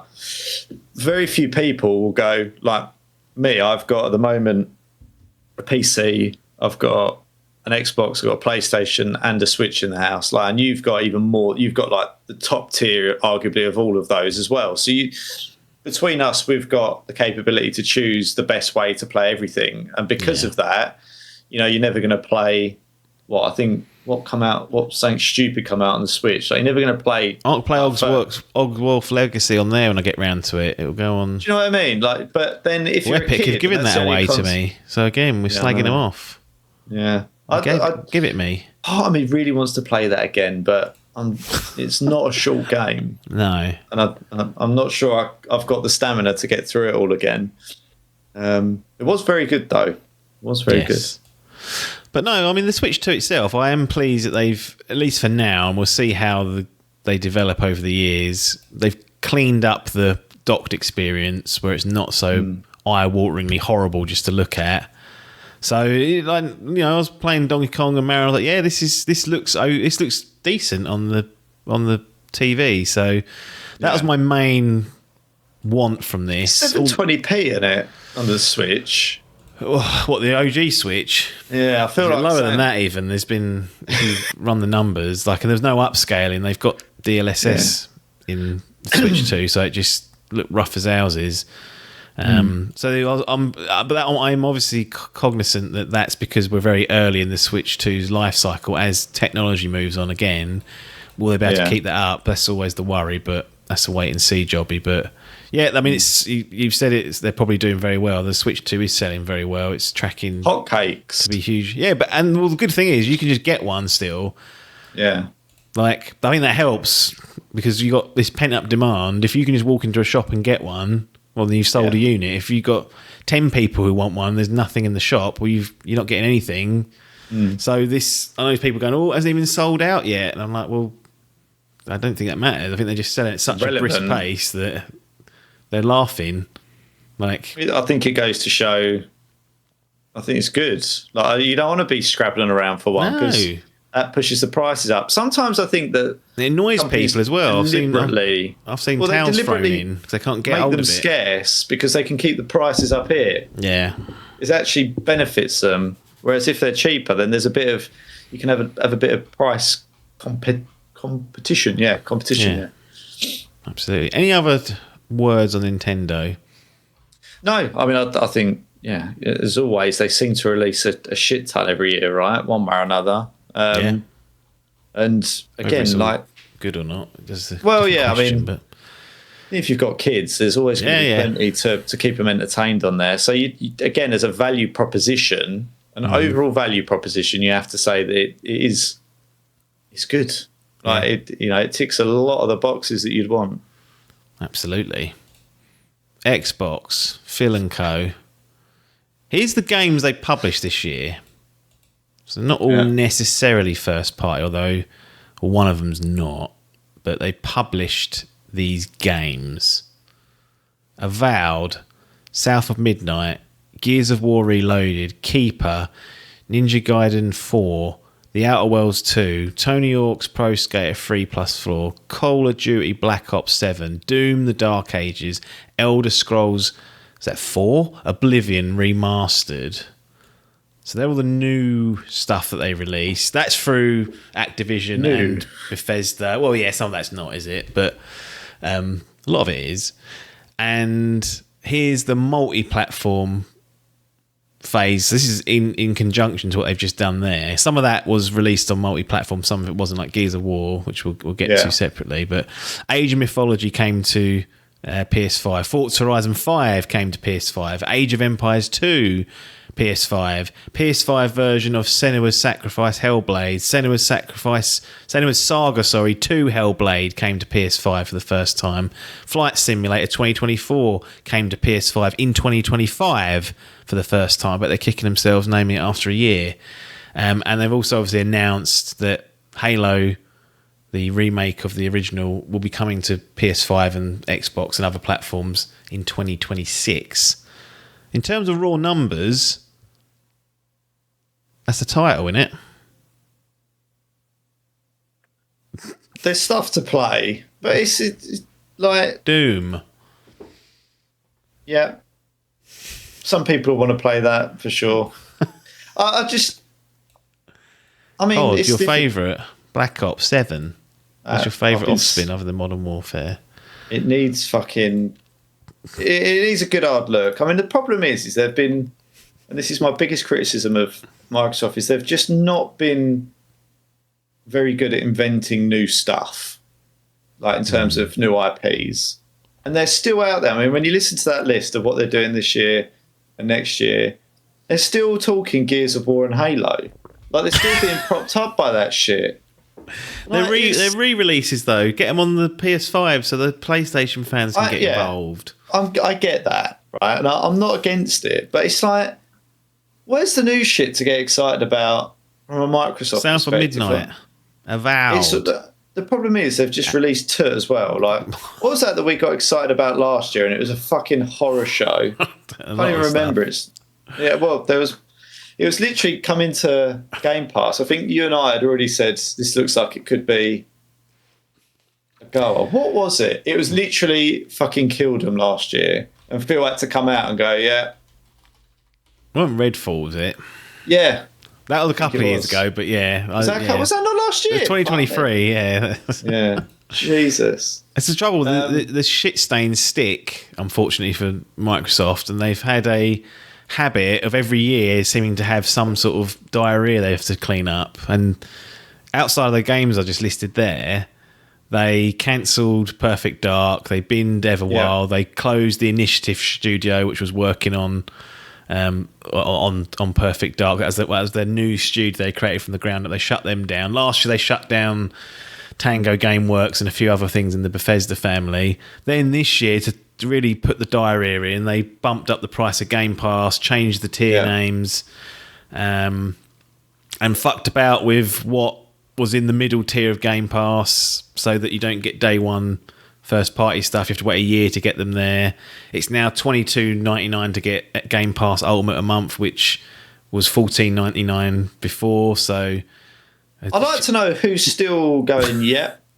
Like, because they'll have a number of people people are really, really bad with recurring payments. Like, they will just fucking let them roll. Yes. But I'd like to know if there's a way of getting the stat of who is actively going, yeah, I want this. And I would just like to sit down and go, why? Like, what possible value proposition is this presenting to you that you can justify that to me? The whole thing around Xbox nowadays and Microsoft is just a fucking disgrace. It really is.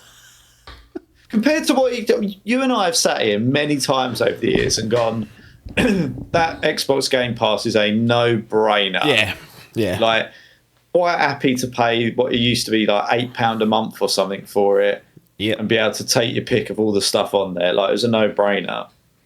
For the equivalent level now, like, that was probably what, 2022, maybe even 2023 that you and I were saying that. Yeah, it wasn't far off. And then now that's triple the price. Yep. Like, what are we doing for I would say worse value? You're getting less for more money. Getting Call of Duty every year. I mean, what a fucking disgrace. That game, it's just, there couldn't be a more perfect game that sums up Microsoft than that at the moment. I mean, I know it's technically not Microsoft. But they've had their hands on it for enough years now. I think the year before last was like, this is the first one they've had, and I think it was pretty well received, wasn't it? The last Black Ops. And then there was one before that which was shit on, but that delivered like a month after they closed the deal. So I was like, well, that's not their one. We'll wait till next year. So last year's we gave it and went, good effort. And then they've diarrheaed out this Black Ops. So why are they doing back-to-back franchises? I know they said they've come out and said they're not doing that again, but I don't know whose idea that was. That seems stupid. But the thing is, the problem I've always had with this is it never really needed to be a yearly release game. Like, and I get why, like, because when you've been getting the yearly money in, it's hard to go, no, we're basically going to halve our revenue if we do it every 2 years. It's like, business-wise, never going to be a good decision. But that franchise, really the only thing that saved it was Warzone. Like, Warzone has saved Call of Duty. Other than that, it was dying a death just before Warzone started anyway. And that's kind of resuscitated it. And now that's dying a death anyway because it's just not very good anymore. I genuinely don't know what saves that franchise. Literally no idea. No. But they need to do something. The problem is like when you actually look at it, the game has got iteratively, ups and downs, but it's got, the line goes up, like in terms of if you went to play. It's like those stocks. They go down a bit, but they will go back up and come back stronger. They will go back up. So it sort of goes up gradually, and they make iterative improvements to the gameplay, the movement, But it is basically the same game that I was playing, 20 years ago nearly. like 15 years ago. It fundamentally, it's not changed a whole lot. And they need to do something different and better. They need to move this sort of... it needs to do what it did with Call of Duty 4, which was move the genre on and set the standard, if that's what it sees itself as. And at the moment, they've not. They've just been taking people's money and releasing garbage. It's just genuinely just not a very good game. It's not fun. It's just not very good. So I don't know what they do if they don't sort that out. No. That's a massive loss of revenue for them. Yeah, well, there was a report, I don't know how accurate it was, that when they chucked it in on Game Pass, maybe last year was the first one, that they reckon there was about 200 to 300 million lost on people just who already had Game Pass. It didn't tick up the subs, rather than buying it, just playing it and then dropping it as and when they normally would. And they were like... It doesn't seem a slam dunk to me. No. It really doesn't seem a slam dunk. Like when you look at the... But now it's going to cost you $22.99 to try it out. It used to be like a tenner a month, and you'd be like, oh, maybe I'll subscribe for that one game and try it out. That's, 23 quid a month just to try it, and if you don't know... But why would you do that? Well, like literally after release, like the game's £70 on release, like usually drops to... Yeah. I mean, depending on the time of the year, how long it is, it's probably at the minute somewhere between £40 to £55, somewhere in that region. That's literally 2 months subscription. Yeah. Like if you're looking at that you're going, well, I like Call of Duty, I'm going to play it. If you're going to play it, you're just going to buy the game. Like you're not going to... It's just a strange business model for me. I just don't really, from the outside, understand... They're not releasing enough good stuff to warrant that sort of price. That's a lot. I don't know any other streaming service that is anywhere near that. I mean, I think YouTube Premium's dear at £13 a month. Yeah, and all that is a time saver and a download offer. Well, yeah, I mean, the problem with that is that they have got you by the balls in that the ads are so egregious nowadays. Yeah. And if you want to play stuff, even like YouTube Music, like if you don't have YouTube Premium and you want to walk along, they go, well, you've got to have that screen open. Like they get like so, they do get you on that one. But I think that's egregious. So it's nearly double the price. Yeah. Something like Xbox Game Pass Ultimate or whatever it is. I just don't. How much you got to be playing to get value out of that? A lot. And I think obviously the percentage of people that applies to is shrunk. So more. I mean, there was when they announced this latest upping of prices, it was trending cancel Xbox Game Pass. Yeah. But the thing is, they've upped it by what 50% if you do someone does the numbers properly, depending on what region you're in. They didn't lose 50% of their subscribers, so they're still quick. They probably maybe lost 10-15%, who knows?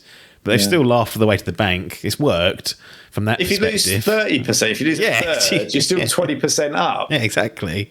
Like it's crazy. Yeah, from that perspective, commercially, they're probably like, well, the line says this, and that's what we care about. This kind of year, and we'll get into the multi-platform bits just in a sec, shows me that this is now... Well, it suggests to me that this is not Xbox, it's Microsoft Gaming who run the show. So the old guard of like Phil and whatnot having the ability to run it how they wanted. I think as soon as that Activision deal closed, they started looking at the numbers and they were like, "Gotta make it. We need to get a return on this now." And you can see he's much more hands on this Nadella, the big chief. And it feels like a Microsoft gaming brand rather than a Xbox brand that it was maybe 2-3 years ago. Like just in the way they run the business and the way they've changed. They've got list off all those games. There's a shitload of games to be publishing. They're like a big publisher, like an EA, who happen to have a box that has a smallest market share there, but is there for people that want it, and will publish most of their games elsewhere anyway, so you haven't got to worry about it. So I think that might be the way. We've discussed this multiple times before. I mean, when you look at how they don't sell PCs, right? They sell software and an operating system, and and Outlook Windows. and that whole package. Windows 11, what an upgrade that's been. I haven't done it. I ain't doing that. Yeah. I had Windows 11 pre-installed on this when I got it, so I don't really know much different. But it's fucking awful. Everything about Copilot wants to get involved with everything. Even on 10, like, I highlighted something the other day, and it started popping up saying, "Search with Copilot." I'm just trying to spell checks. Get out! I've got this thing at the minute where every time I'm writing an email, I sign it off obviously with my name. So I go like Chris. Yeah. And every time it pokes its nose in going, Christmas? Genuinely, every time. And I have to, it fucking infuriates me. Honestly, I'm starting to not put my name on it at the bottom of emails because it automatically suggests Christmas. And I'm worried and I have to then press space and backspace after my name so it clears it. Because I'm like, if I just press send, I'm not 100% convinced it's not going to just automatically change it. And I'm going to go, thanks, Christmas. I'm going to sign off as that. Like, fuck off out of my life. And the problem is they've locked it. They want more people to use it at work. Oh, yeah. So rather than give you the option to turn it off, they lock it on. Yeah, they spent so much money, they want to basically ram it down your throat so that you use it and can't live without it. I'm getting told off for not using it more, and I'm like, well, if it's giving me that as the kind of the way in, it thinks I'm called Christmas, then it's got no chance, is it? How's that going to add value? It's actively costing me more time, not saving me it. Dear so me. But my point is that they feel like they're a bit more like Microsoft game rather than Xbox gaming, and the charge for multi-platform. We're going to see the watershed moment of Halo. I mean, Gears was pretty big, but Halo is the Xbox game, isn't it? That's the OG. Yeah. That's the one. And that's going to appear on the PS5 next year. And it's weird. The watershed moment will be there. So I think that surely that does signal the end, really. In some way. I mean, I think they'll have something there for people that they've already said they will. It'll be a premium box, they've said. So what that means for price, you might be looking at pro numbers. Who knows? I mean, again, I just think they're tired and not interested in undercutting themselves. They're like, here's the price. You either pay it or you don't. It don't matter to us because we need to get returns on this, and the way to do it is to make sure we maximise that. And also, if you're not going to pay it, we'll chuck it on PlayStation and Switch, and they'll pay it. So we're going to make up the losses there. So I think there'll be a box. Green Bloods that will be Green Bloods. Yeah. I don't know why, but they'll stay around. What's Pee-wee going to do? These are the people I think about because they don't know any different. Well, he ain't playing anything anyway. Well, no. Don't be worrying about him. Literally, the only thing he plays is Rocket League, so he can get a Switch if he wants. But I know what you mean. Like, there's a number of people that have been on. Yeah. There've been a number of people. I think they'll just move over to PlayStation. Like, that's where. Do you think they actually will, though? Or do you think they'll still just go, when's the next Xbox out? And you'll say next November or whatever, and they'll be all right, and they'll just buy it regardless. Well, it kind of depends on the cost. I mean, as you say, if it's £750, and there's a PlayStation knocking around for 450. Well, for what they want to play, they'll probably end up moving over, I'd expect. Because they're not playing anything outside of. They weren't waiting around for Keeper, specifics. were they? They weren't sitting there wish listing Keeper and going, right, we'll wait for that, or South of Midnight. You tell them Call of Duty will be there, FIFA will be there, Rocket League, all the games that you want to play will be there. You save £300. Yeah. Okay, yeah. And that'll be that, arguably. Yeah. I think that'll be the nail in the coffin, but no, I was just going to say I don't know where. I mean, if maybe they will just go play it on ours, play it on theirs. We don't care, but you'd expect that more and more people. I think it'll be PC, PlayStation, and as you say, some outrageously, egregiously priced. I mean, how much is that handheld? That fucking Asus. Thing? $7 or something, isn't it? Yeah, $9. Yeah. People are buying that. Some people are, yeah.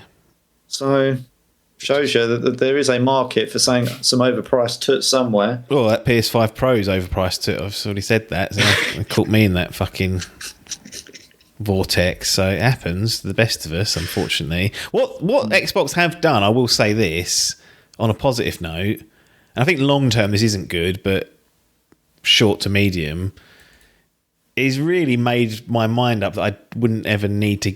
I probably won't need to get an Xbox ever again. So it's going to save whatever per generation. Yeah. I procure libraries on Steam and on PlayStation, depending on what type of game it is, and Switch occasionally. I haven't got to worry about getting an Xbox, because really I know that most of the big shit will arrive. Well, it'll be on PC anyway, so that's immediately that problem solved. But if I'm waiting around and Indiana Jones is now on PS5, I'm like, oh well, I'll just buy it on that, because I'm more likely to be sitting here with that library in 10 years' time than I am with my Xbox library. Yeah. So they have made it easier in that sense. Like bringing down the walls, I'm like, yeah, great, actually, in a way. And I don't think that Sony shouldn't really be allowed to be unchallenged in a space, because they can't be trusted. But what they're doing now isn't really a challenge anyway. So you could argue that it won't make any difference. It was closer before. Like, it was. 5-10 years ago, it was a green v blue blood game, but I don't know whether it's purely just because PlayStation upped their game and Xbox. I think it's a bit of both. I think PlayStation went down a particular route where they're lucked out. Particularly their adventure and first party games were so good and such high quality that Microsoft just couldn't seem to ever compete. And I feel like they were trying to chase them on that a little bit for a while. Then just they bought those studios, didn't they? And it was like, this is their play. They bought Bethesda, they bought Ninja Theory, then blah, blah, blah. It was like, here's them, Obsidian. They're building up their own in-house so they can go, right, here's what we've got, come over here. But then as soon as the Activision deal closed, they started to crumble and went, well... And a real mixed strategy, I feel like. I think it's definitely changed. It's clearly at some point changed in the last 18 months. Clearly, it feels that way. And they've poor old Phil just staying up there, wheeled out. I just don't know what exactly they see the end game as. Like, it's clear that they're moving towards, as you say, this publisher version, which I don't. Again, I get it, and does it become Netflix for games sort of approach where you have all this stuff, a library subscription, Like, I think it can be a successful business model. Just feels, I think I'd just say it's a shame that they were at one point capable of producing really good games, and they're either not interested. I mean, you would assume they could if they wanted to. Like, there's enough resources, people, expertise, like you name it, to do it. I just think they've been quite unimaginative with their new IPs and how they fund them and develop them and see them through to fruition. I mean, we're still talking about Fables and stuff, and that, to be honest, is, if that's not Starfield, should have been it, and that wasn't. If that's another Starfield, then that's the last hope for like them really releasing a truly noteworthy, great game for probably this generation. It's like we've got another fucking year. I feel like we do this every year, but what would you say the last great game Xbox or Microsoft were responsible for getting out there?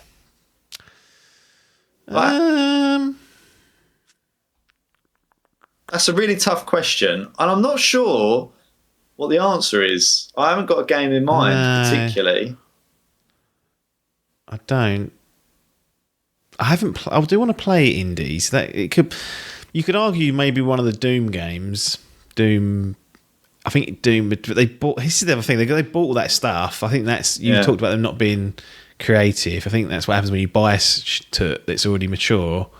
Yeah. And you're like, how do we ingest this? Leave them teams to it, and then you have these silos set up. So last great. I honestly don't know. I mean, I don't even know how to define great these days. So that's, no, I know. I deliberately left it broad, but I mean, when you think about when Microsoft releasing what you probably class as great games, you're probably thinking back to one of the Xbox 360 versions of Gears of War. I mean, I'm not going to pull one out specifically, but that's probably what that era, that Xbox 360 era. Yeah, that was definitely the peak. When they were producing great games. And then the Xbox One, to a certain extent, and even that was a bit of a downhill slope in terms of what they were chucking out there. Yeah, and then Series X, and it's been a sad... Going through the gallery to see if there's any platinums that I can pull out. This is what I'm kind of thinking of when you talk about great. I think that's a fair point. Yeah. Cool. No platinums in 2020 or 2021. What a terrible year.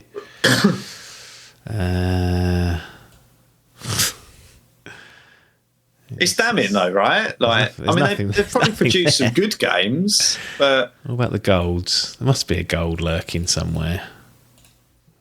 Gotta be a gold. Not in the last year there won't be. Jusant wasn't them, so they can't have that. No. No. Not looking good, is it? No. Good lord. We're going further back than this gen, so... Yeah. This is the reality of it, right? Like the fact that, they want to be a game publisher, and we're sitting there going, when was the last great game they chuffed out there? I think that's the worrying thing for me is it just going to be, is the model get good games? Yeah, volume of good. Get that 23 games. quid's worth through volume rather than one game. Yeah, I think that is. But I don't like that much. Sunset Overdrive. That was Insomniac, but they did publish that. Yeah, that's Xbox and that One was territory. That was a release title, I think. That year, release. that same year it came out. I don't know if it was day one, but it was by the time the year had ended for that first full year it had been out. That was their lurking. But yeah, it's not. It's a long time ago though. Like it's I don't mind saying that. I'd probably say an Xbox exclusive or something that would make you buy an Xbox. Like I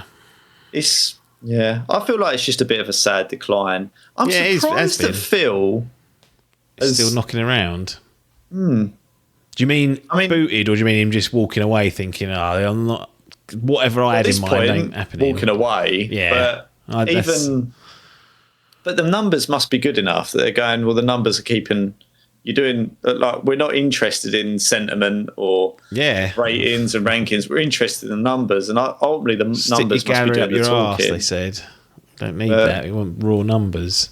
Feels like you've sold your soul to the devil, though, to a certain extent. Like there's got to be an acceptable medium. You look at Sony, and they're releasing good games and must also be generating good revenue. Like, I don't know why the two don't have to be exclusive. Like to produce great games, you don't have to then suffer. That's your Pokemon group, and you can release any old trash and make absolute bank. Oh, yeah.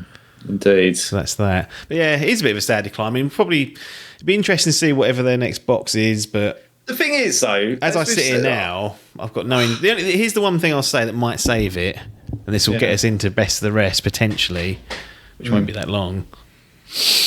If by some gaming god influence, the GTA 6 somehow lines up with the release close to this new Xbox, and out of the box that's the best place to play it because it's maybe the PS6 isn't around. Yeah, like that's the thing I kept thinking, well, especially with GTA 6 being delayed a few times now, like something like that where people go, where's the best place to play the game that everyone's been looking forward to for over 10 years. Oh, the Xbox, that runs it the best. That might just get them out the gates at least and get people involved. And then once you're there, if you're only ever buying one console, which most people do, you're kind of stuck with what they serve up after that. But that's my only hope for them on the hardware front. But they'll still print money regardless of what they do. Yeah. I mean, the irony of it is they're probably raking in more money now than they ever have done. Yeah, of course. And we're sitting there going, it's a fall from grace. It's like, well no, is it? From our perspective, it is. Yeah. Like, from our perspective, it feels that way because of probably the overall decline in the quality of the games that they've produced from our perspective. But yeah, there's They're probably laughing. the silent majority outside of us that are going, thank you. Yeah. You take your mid-game, play that, feel like I'm getting good value. I don't know. It's absolutely right. We'll see. Next year, I think things will become clearer of what they're doing. But 2027 will be the guess for a new piece of hardware, which is what will matter the most to a lot of people. In terms of best of the rest, obviously, just a simple question: does GTA 6 get delayed again? Does it make 2026? It's already been pushed to late 2026. Gut instinct is no. I'm in that boat as well. I feel like there would be more to see by now. That's a significant amount of time to push out, and all the rumours indicate that they're working on some real, what I'd classify as big shit. Yeah. And if that's the case, I think it might be 2027. Might be, yeah. And then that lines up, as you say, when we're thinking new. If I'm Phil, I'll just do what I can to land it at the same time, by hook or by crook. You'd imagine they're in similar circles. Like Phil must be in the circles. I'll pay Rockstar and Take-Two $1 billion to say you release it on the same day as this new machine. You ain't got to do anything else. No, nothing else. That's all you got to do. Yeah. You get $1 billion in the bank. I mean, there would be people that would go out and get a new console, and especially that game. Like that game, I would be tempted. Like I've just said, I won't buy another Xbox, but you'd have to be tempted if the performance on it was like, because it's not going to come to PC. GTA 6 edition. Yeah, well. Oh, can you imagine? Yeah, you'd have to be tempted. Yeah, we'll see. $1,000. So you're in my boat. Then you don't think it'll even arrive in 2026? I hope it does. I hope it does. Like everyone does, but for some reason, everything just points to the fact they're working saying that, like, there's rumours of it's got its own economy, like, and all sorts of stuff that's kind of going on in it. And I don't know how wide the market all is, but I suspect that it feels like they're trying to push the boat out again with it. And if they are, it's going to take time. It will probably take more time. Yeah. And then last bit, Valve are going back to the Steam machine. So slightly different from their venture into this however many years ago, over 10 at this stage, where you would buy a Steam machine, but it was made by Asus. Not dissimilar to this ROG Ally thing that Xbox have done with their handheld. They license out the badge, you make it, there's 50 fucking versions of it. This is a made by Valve Steam machine, clocking in at God knows what price. They said it won't be necessarily cheap, but how that translates to real money we're unsure of. I'm interested. I can't believe they're going back to this. I thought this was a dead idea, but it's not really the same idea, is it? It is a completely different strategy, building it yourself and making sure it's just one set of requirements. Like, it is, here's what it is, here's the specs, we build it, we'll ship it directly to you, etc., etc. I will say it's probably going to be too expensive for me to justify it, but just the form factor alone, how small this thing is, and like that could go in the living room without being disruptive, like these two behemoths under here. Yeah. So for that very one specific use case, I'll be keeping an eye on it, because it is such a snazzy looking box compared to these cubes, and whatever this PS5 is supposed to be, it's about 2 foot tall. It's bigger than most toddlers. They can't be going in rooms like that. But this thing will just slide in nicely anywhere. It is my least favourite looking console ever. I didn't like the PS4 either, by the way, because I thought that... At least it was small and out of the way. It didn't dominate a room on its own. That fucking... What was it called? A rhomboid or something? I can't remember what it's called, but it was fucking... Why are they always so annoying to kind of store and stack and stuff? Like, I just want to, like, it's obvious that people want to put them in the lounge and those fucking TV units. Like, make them fit a TV unit, and so they don't overheat in there. Like, that should be the requirement gone into the design office. Mind you, these boxes don't fit in there, but it's at least it just sits subtly. It doesn't fucking look out of place. No. But yeah, I still wonder, like, it is a very niche thing, a Steam machine, right? Because most people that are on Steam have got one of these, right? They've got a PC. So it feels like it's aimed at the Steam Deck. Well, obviously it's different because it's a portable Steam Deck, but you'll get the same types of characters that will be interested in this. That, you know, I've already got the Steam library somewhere, and I'll get this. Unless for somehow it comes in at like 350 quid, which I don't think it will. I think it'll be closer to 6 or 7. Then I could see it being a problem actually for Microsoft, because one of their rumoured plans is to have the Steam storefront on the Xbox. Yeah. Whereas you could just get the Steam machine, and if it's going to play all the Xbox games anyway because they're released on Steam, so you can cut out the middleman. But yeah, I see this as whatever happens, they're not going to have enough to make it a 10 million seller in the first year, because they won't manufacture enough of these. They'll absolutely be hamstrung by however many they make, like it was with the Steam Deck. Like, you couldn't get hold of that for love nor money after a while, and it's because they didn't make a great deal of them. They're not a Microsoft or a Sony who have huge manufacturing chops or relationships to mass produce these things. Nonetheless, could be interesting for some use cases and people who want to have a bit more of a plug and play experience. Yeah, I mean, it's, you know, if you, I do, you know, I try to remember people don't have the money for these big rigs. Like, so I try to take myself, I'm like, oh, why would you buy that? Well, it's probably a third of the price. Like, that's why. Like, so, you know, most of the stuff that I do on this PC, I don't need that sort of grump for either.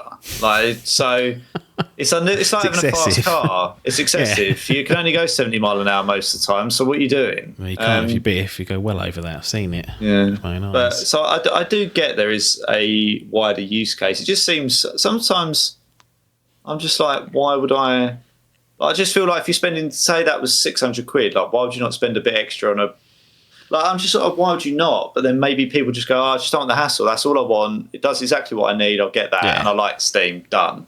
Yeah. Or you you know, I just said that I want to put it in the living room and plug it into the TV. Like, I don't want any fuss. It's basically a console, right, to play your PC games. Yeah. So I think you still will be able to boot it and put Windows and stuff on it, and you can still treat it as a PC. It won't get you very far, but out the box it'll be Steam OS. Yeah, it'll be the Steam OS, and you know, run things, you know, as well as it can. But it's just interesting that they're doing this. I'm quite not excited because I don't think I'm going to get one, but I want to observe what it is and how it performs. Yeah, that's close. Yeah. If it's over that, like even if I see a 6, it's gone. That's where my head's at now with hardware. Yeah. With these things, I see a 6, I'm like, forget about it. But a 550 is probably the real ceiling, and then I think the power they're saying is roughly the same as a stock PS5. So that's the other thing that I'm like, it's not going to have much bollocks in 2 or 3 years' time. So I've got to be careful for that. But 500 optimization as well, a little bit. Yeah, they could be interested because they do like Steam Deck verified versions of games, so you can tell that it's going to run well on the Steam Deck. I wonder if there'll be a similar toggle for this because it's going to be the same set of specs across all the Steam machines. But interesting that they're making this move, Valve. They don't really need to be fiddling around with this stuff, so I hope it's a revenue success. Line. I hope it's 300 quid and I'll buy one, but it won't be. So Dreamland, people are saying. I mean, I would be tempted at the right price for the same reason that you've outlined. Like, you could basically play some stuff in your library in another room. Yeah. I don't have to sit in this horrible chair. I could sit in my comfy lounge chair and play my game. Like, that's got an attraction to it, but you do have to put an upper limit on what you're willing to pay for that convenience. Yeah. But that's the year in review for 2025. Done. On to 2026, where we won't get. What would you rank the overall year? What would you rank if you had to give the 2025 an out of 10? Or I'll tell you what, bring it in line with Dimp Digital. You can either put 2025 in the fucking storage, self-storage, or you can give it a bronze, silver, gold, plat.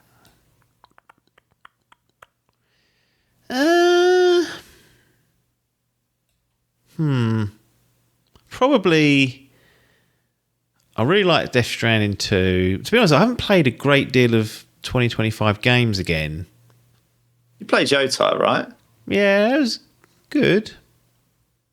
Played Mario Kart? No good. Donkey Kong, decent. I'll chuck it in. I'll just be safe and chuck it in silver, I think, and forget about it. You won't get told off for even. It's the new dumping ground. Well, anything else? It used to be bronze. No, Yeah. I know what you mean. I was trying to think. I haven't played. The main thing that I've probably played from 2025 is Battlefield 6, Football Manager. Monster Hunter was okay. There's a lot of games that have come out that I thought I'd give golds to and above that ended up at silver. So that's how where my brain's kind of plucking that from. There is some level of science to it, I think. I think silver's about right, because I think even outside of the stuff that I've played and what I haven't played, I think generally it's been good. Like, I'd say this, like, okay, good, great, and then you've kind of got exceptional, which would be plat. And I think good is fair. Like, the Switch 2's come out. Had some. If you're on a Switch, you've got good options there. I think there's stuff to play. If the Switch 2 had come out a bit stronger out the gate with stuff I really like if it was a Zelda or a more importantly a 3D Mario game, that would have nudged it up, I think. But I think that's fair. Yeah, I do think that's fair. It's always tricky to judge things overall because you won't have played everything either, and you won't like everything. But nope, certainly. I think kind of on balance, it's been all right. Yeah, it's been all right. We'll move on to 2026. We've said, what the fuck has come out this year? Yeah. And it weren't one of those, which is good. No. There's always enough to play these days, I say. There's plenty to be going around. Was it 2023, though? I feel like it might have been that. Or there was a year where there was a real fucking dearth. Yeah. Probably the year we ended up playing the Division 2 for so long because we was struggling with the basics. 2023, maybe. Yeah, because that was off the back of like Ragnarok had come out. Elden Ring came out the year before. Baldur's Gate, though, was knocking around. Yeah, don't know. It feels like there's consistently enough games these days, and if there's not, I don't really need new stuff because I've got a backlog of titles that I want to play that will last me until I die. If they never release another game, I think I'll be all right, actually. Okay. Yeah, I honestly think I would. Yeah. Not that I'd want that, but I'm just saying, if I had to, if they shut the business down... If someone said to you, what would you say if someone said to you, right, the gaming industry is just having a little break. Yep. Yeah. You're not doing anything for the next 2 years. Good. Sort yourselves out and then come back to me. I think it would be nice just to have an overall pause of... I agree. To kind of just catch up on all the shit that you've missed over the past 25 years. Yeah. Because then you could actually sort of have a little look about and go, right, what haven't we ever got to that we want to sit here and actually play? I'd quite like that. Maybe 2 years is at least a year. 12 months minimum. Off. Yeah. Yeah. Just to say nothing. You don't have to worry about anything else. You can self-impose that yourself. You know that. You can just say, I'm not going to buy because there's still stuff building up on the other side. Yeah. Unless they blow the industry into smithereens. And then everyone's in the same boat as well. Like you don't start playing a game like all of a sudden we were playing Battlefield and then Ark Raiders comes out of nowhere. And then can't cater for that. But this is what you can because you go no more games. There's nothing, so you could cater for it. Then you can. That's how you cater for it. That's an example. But I just think there's stuff that's coming up all the time that seems to be trumping things. Yeah. I'd quite like just to not have just a period of time where we just sit back and go, right, what's here then? And then figure it out, play it out across at least a year and play some stuff. And then we'll start afresh. Clean slate. Catch up here. Yeah. Maybe we should go out and ask them. Say, look, stop making your game, stop making your money. We want to catch up. You know, you can do that anyway. Go, no, don't worry about that. Yeah. We need it to actually be imposed on us. Yeah. Gaming lockdown. Get Boris back. He knows how to do that. Gaming lockdown. Yeah, I like that. All right, mate. I'll see you soon, no doubt. And we've done 2025 and onwards on to 2026. But as usual, we'll bid you adieu and we'll see you on the other side.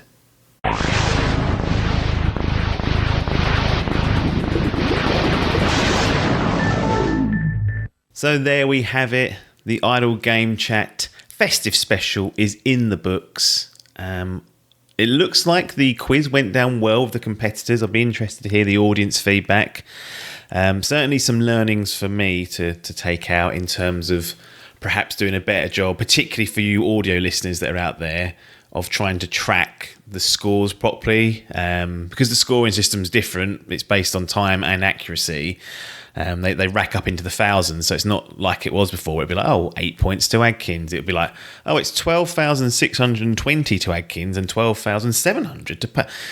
But perhaps a better job could be done of kind of articulating that. I think the guys at home who are watching, it's all there. The capture kind of shows it in its glory, so that works. But from an audio perspective for myself, I was thinking afterwards, okay, need to do a better job of presenting and constructing what's going on in and around that space. But it's always a bit chaotic, the quiz. Everyone's usually a few beers in, drinking, doing whatever. I certainly am, so it kind of is what it is at that point. If you want to take part in the quiz, you can play it offline. Go to Kahoot.it or download the Kahoot app, Kahoot, and you can search for Gaming's Greatest Quiz 2025 and you'll see it there. So if you want to go through the questions at your leisure, you can do that. It's public now, so have a go. But that closes out 2025 for us. That's our first full year going monthly. Personally been much easier to manage that work stream rather than trying to do it every week. And I think the content is better than ever. Everyone's much more relaxed. We're not struggling to get content. We're actually struggling to find time to fit it in, but that's a good problem to have. So we continue to try and tweak that and get the relevant games in when they make sense and try not to leave particular games getting lost in the shuffle a bit. But 2025 is in the books as far as us releasing episodes, and we'll be back in 2026 with the usual Idle Game Chat. Not completely decided on the release cadence. We went for the first Tuesday initially in the month, then decided to do second Tuesday. That feels like a decent-ish way to do it, but some point during the calendar month you'll get one probably closer to the middle than the start. So we'll be looking into that. As I said, if you're subscribed on the feeds, you'll get notified straight away. So just keep an eye on that. But yeah, thanks for listening. Thanks for watching. Thanks for choosing to spend your time with us here at Dimp Digital, in particular with Idle Game Chat. And if you are celebrating Christmas or anything else over this festive period, then have a good one. And we'll see you in the new year. Nothing more for me to say other than thanks for your time and ta-da.